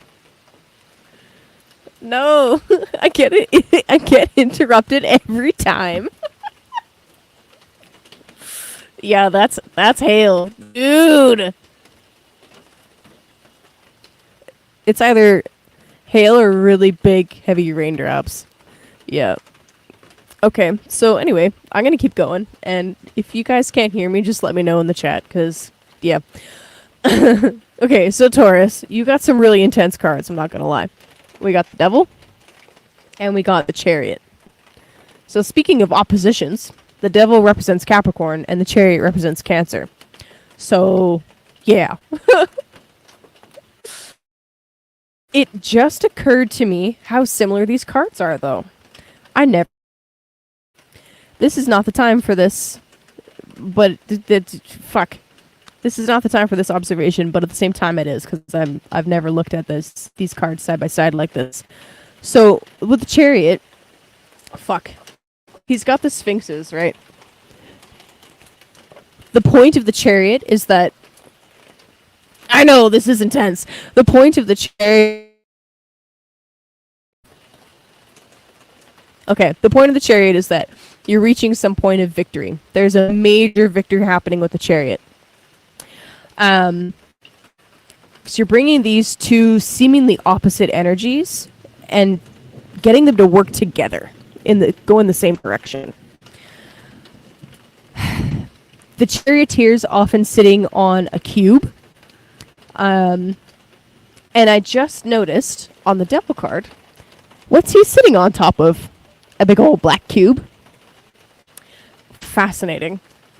Okay, yeah, there's way too much to decode on these two cards, but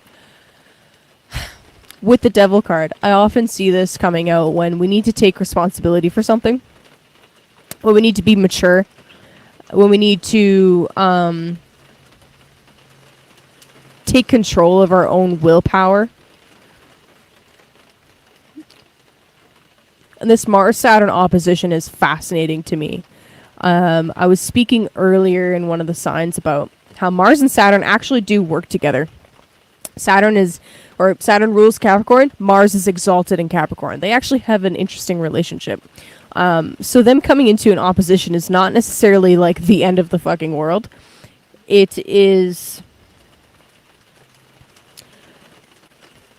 We're learning how to take our Martian energies and bring them under control. We're learning how to utilize them in a way that is healthy rather than destructive. Mars can be super constructive. Mars rules the construction worker, the mason. And nowadays, your average construction worker, that's Mars. But you have to have a plan. You have to have a solid foundation. You have to know what you're doing in order for that energy actually be used in a constructive way. So, what's your plan, Taurus? What's the plan? But more specifically, what's the plan of the group that you're doing it with? And do you need to be a little bit more forceful or a little bit less forceful with your own willpower? I see here a really beautiful or a really powerful victory. But be mindful of like being a fucking bull, okay? You don't want to bulldoze anybody and totally like override them, right? So be mindful of that, and don't be an asshole, basically is what I'm saying. Not that you are, but I don't know. I can be, okay? I can be, so I'm being honest. Yeah.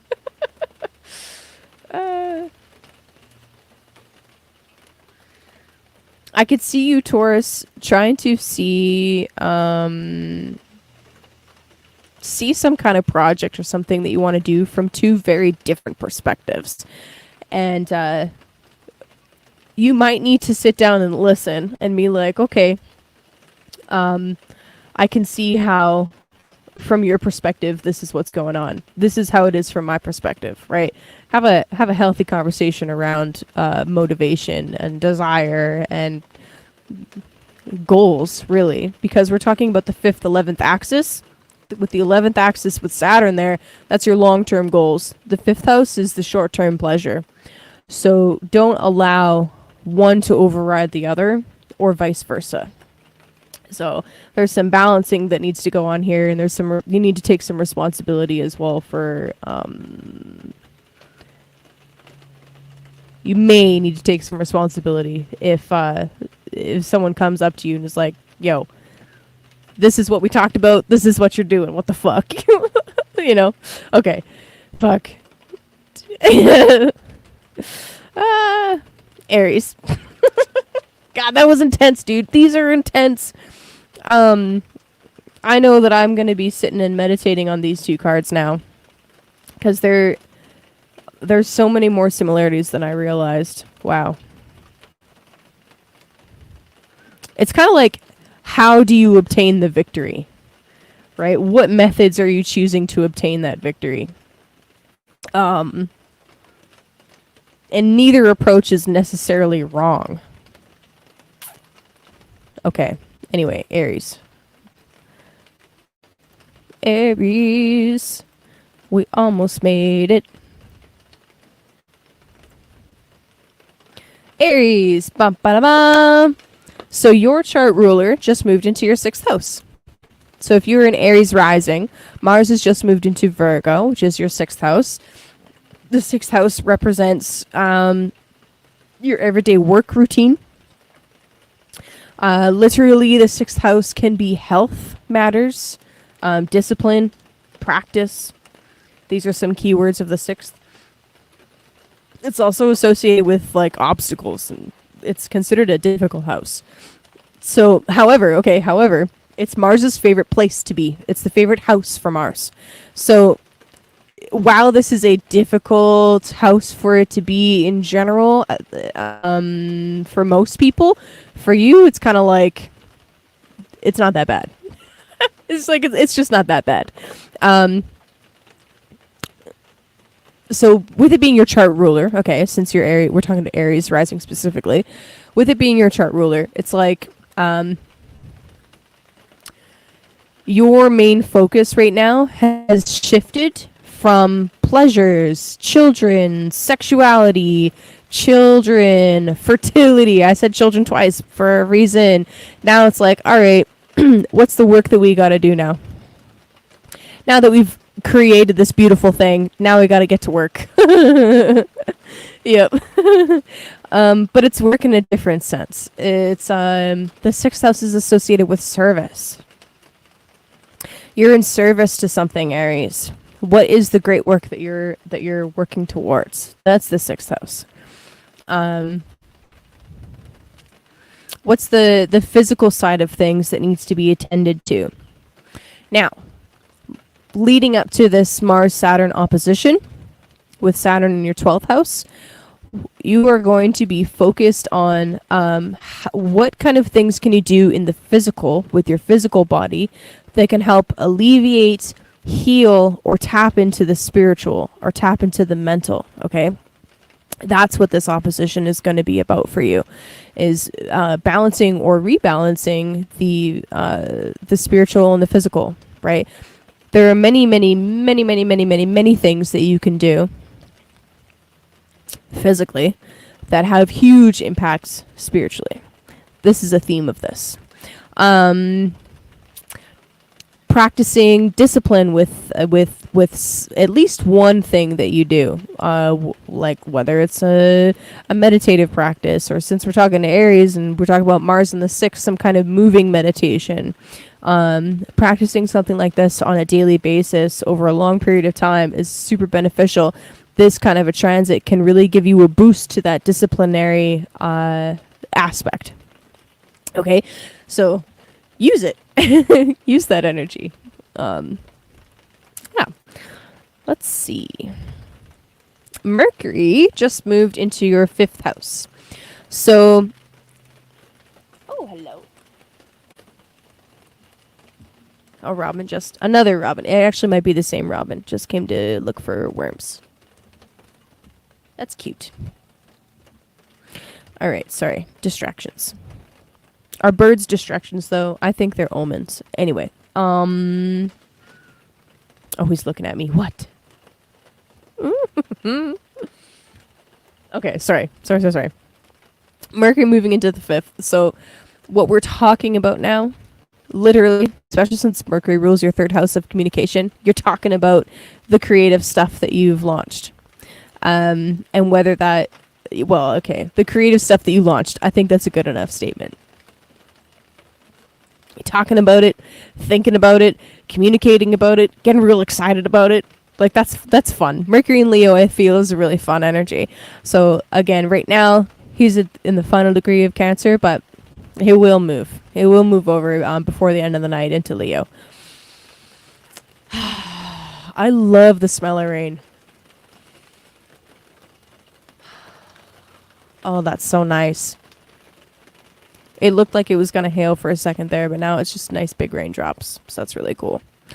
Alrighty. What else do I want to say about the astrology? I think that's it. I think I've hammered the point home. Alright, let's pull a card for you, Aries.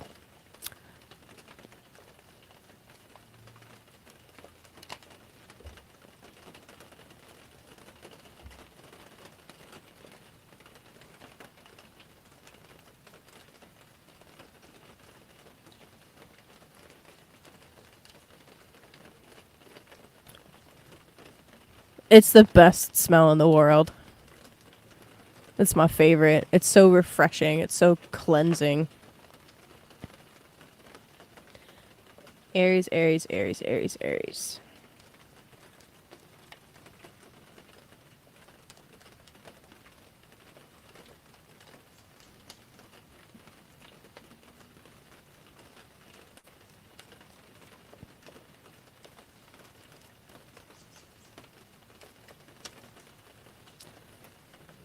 Seven of Cups. Okay, Aries.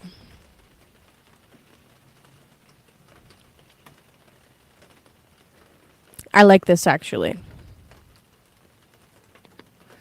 I feel like this week is going to be about cutting through confusion, fogginess, finding the truth finding the truth or finding a solution for yourself and some clarity for yourself. It's kind of like, yeah, it's like coming out of a fog and finding the ultimate truth right there. It was right there the whole time, but you couldn't see it. And underneath the deck, actually, you have the Page of Swords. So exactly that. I'm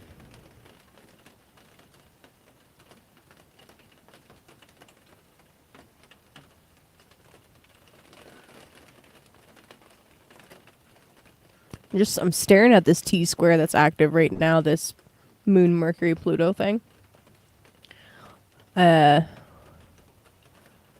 It's kind of intense, but since Moon is in like the last degree of your first house, I don't know, I shouldn't be that surprised.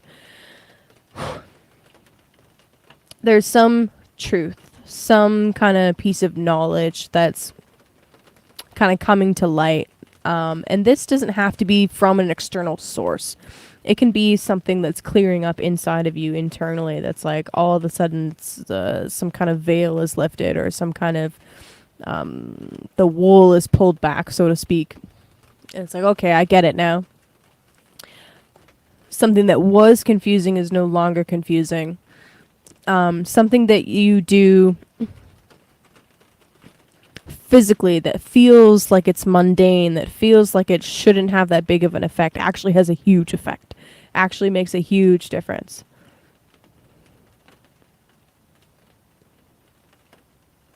And it doesn't have to be necessarily something that you have done a gajillion times. A bajillion times. It could be something that you just started doing, but it has a clearing, a cleansing, a clarifying effect.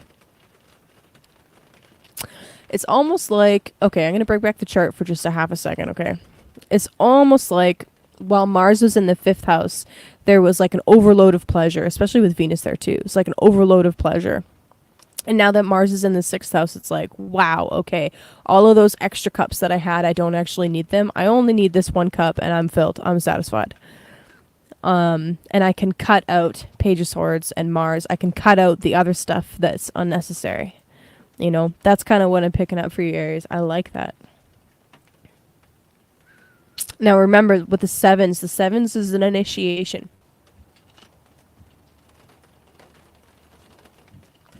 You're getting ready to jump to the 8, which is the next octave up, but there's an initiation, a challenge, a test here first. So I think that the challenge this week will be to cut away the unnecessary stuff, to fight through the illusions. But I really feel like Mars in your 6th house is going to assist you with doing that. And I feel like that will be an important thing for you to do this week. And it might be so subtle too. Like, you might not even notice that it's happening, and then all of a sudden there's like, oh, there's the clear sky, right? Like, it could be really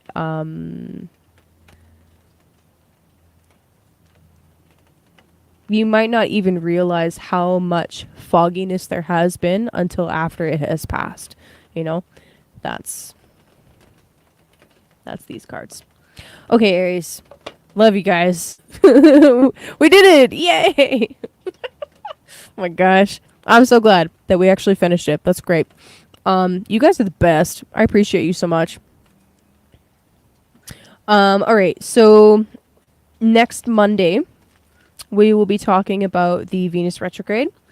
And I gotta actually look at when the new moon is. I don't remember what day it's on, but I think I'm gonna do 2 lives next week, so that I can talk about the new moon and Venus retrograde and make it 2 different videos. Oh, it's Monday. Okay. So Monday we'll talk about the new moon. And then later in the week we'll talk about Venus retrograde. Yeah, no, thanks, buddy. Appreciate your validation. Yeah, so we'll do 2 lives next week to talk about the new moon on Monday, and then the Venus retrograde later in the week, probably Thursday. Yeah, I love you guys very much. If you want a natal chart reading or a private tarot reading, hit up my website. It is in the description box below, kayleeburkhanna.com. And I appreciate you guys again. Yeah, I think I've said that like a bajillion times, but I do. I really, seriously, you guys are the best. Yeah, have a good week. See you next Monday. Bye.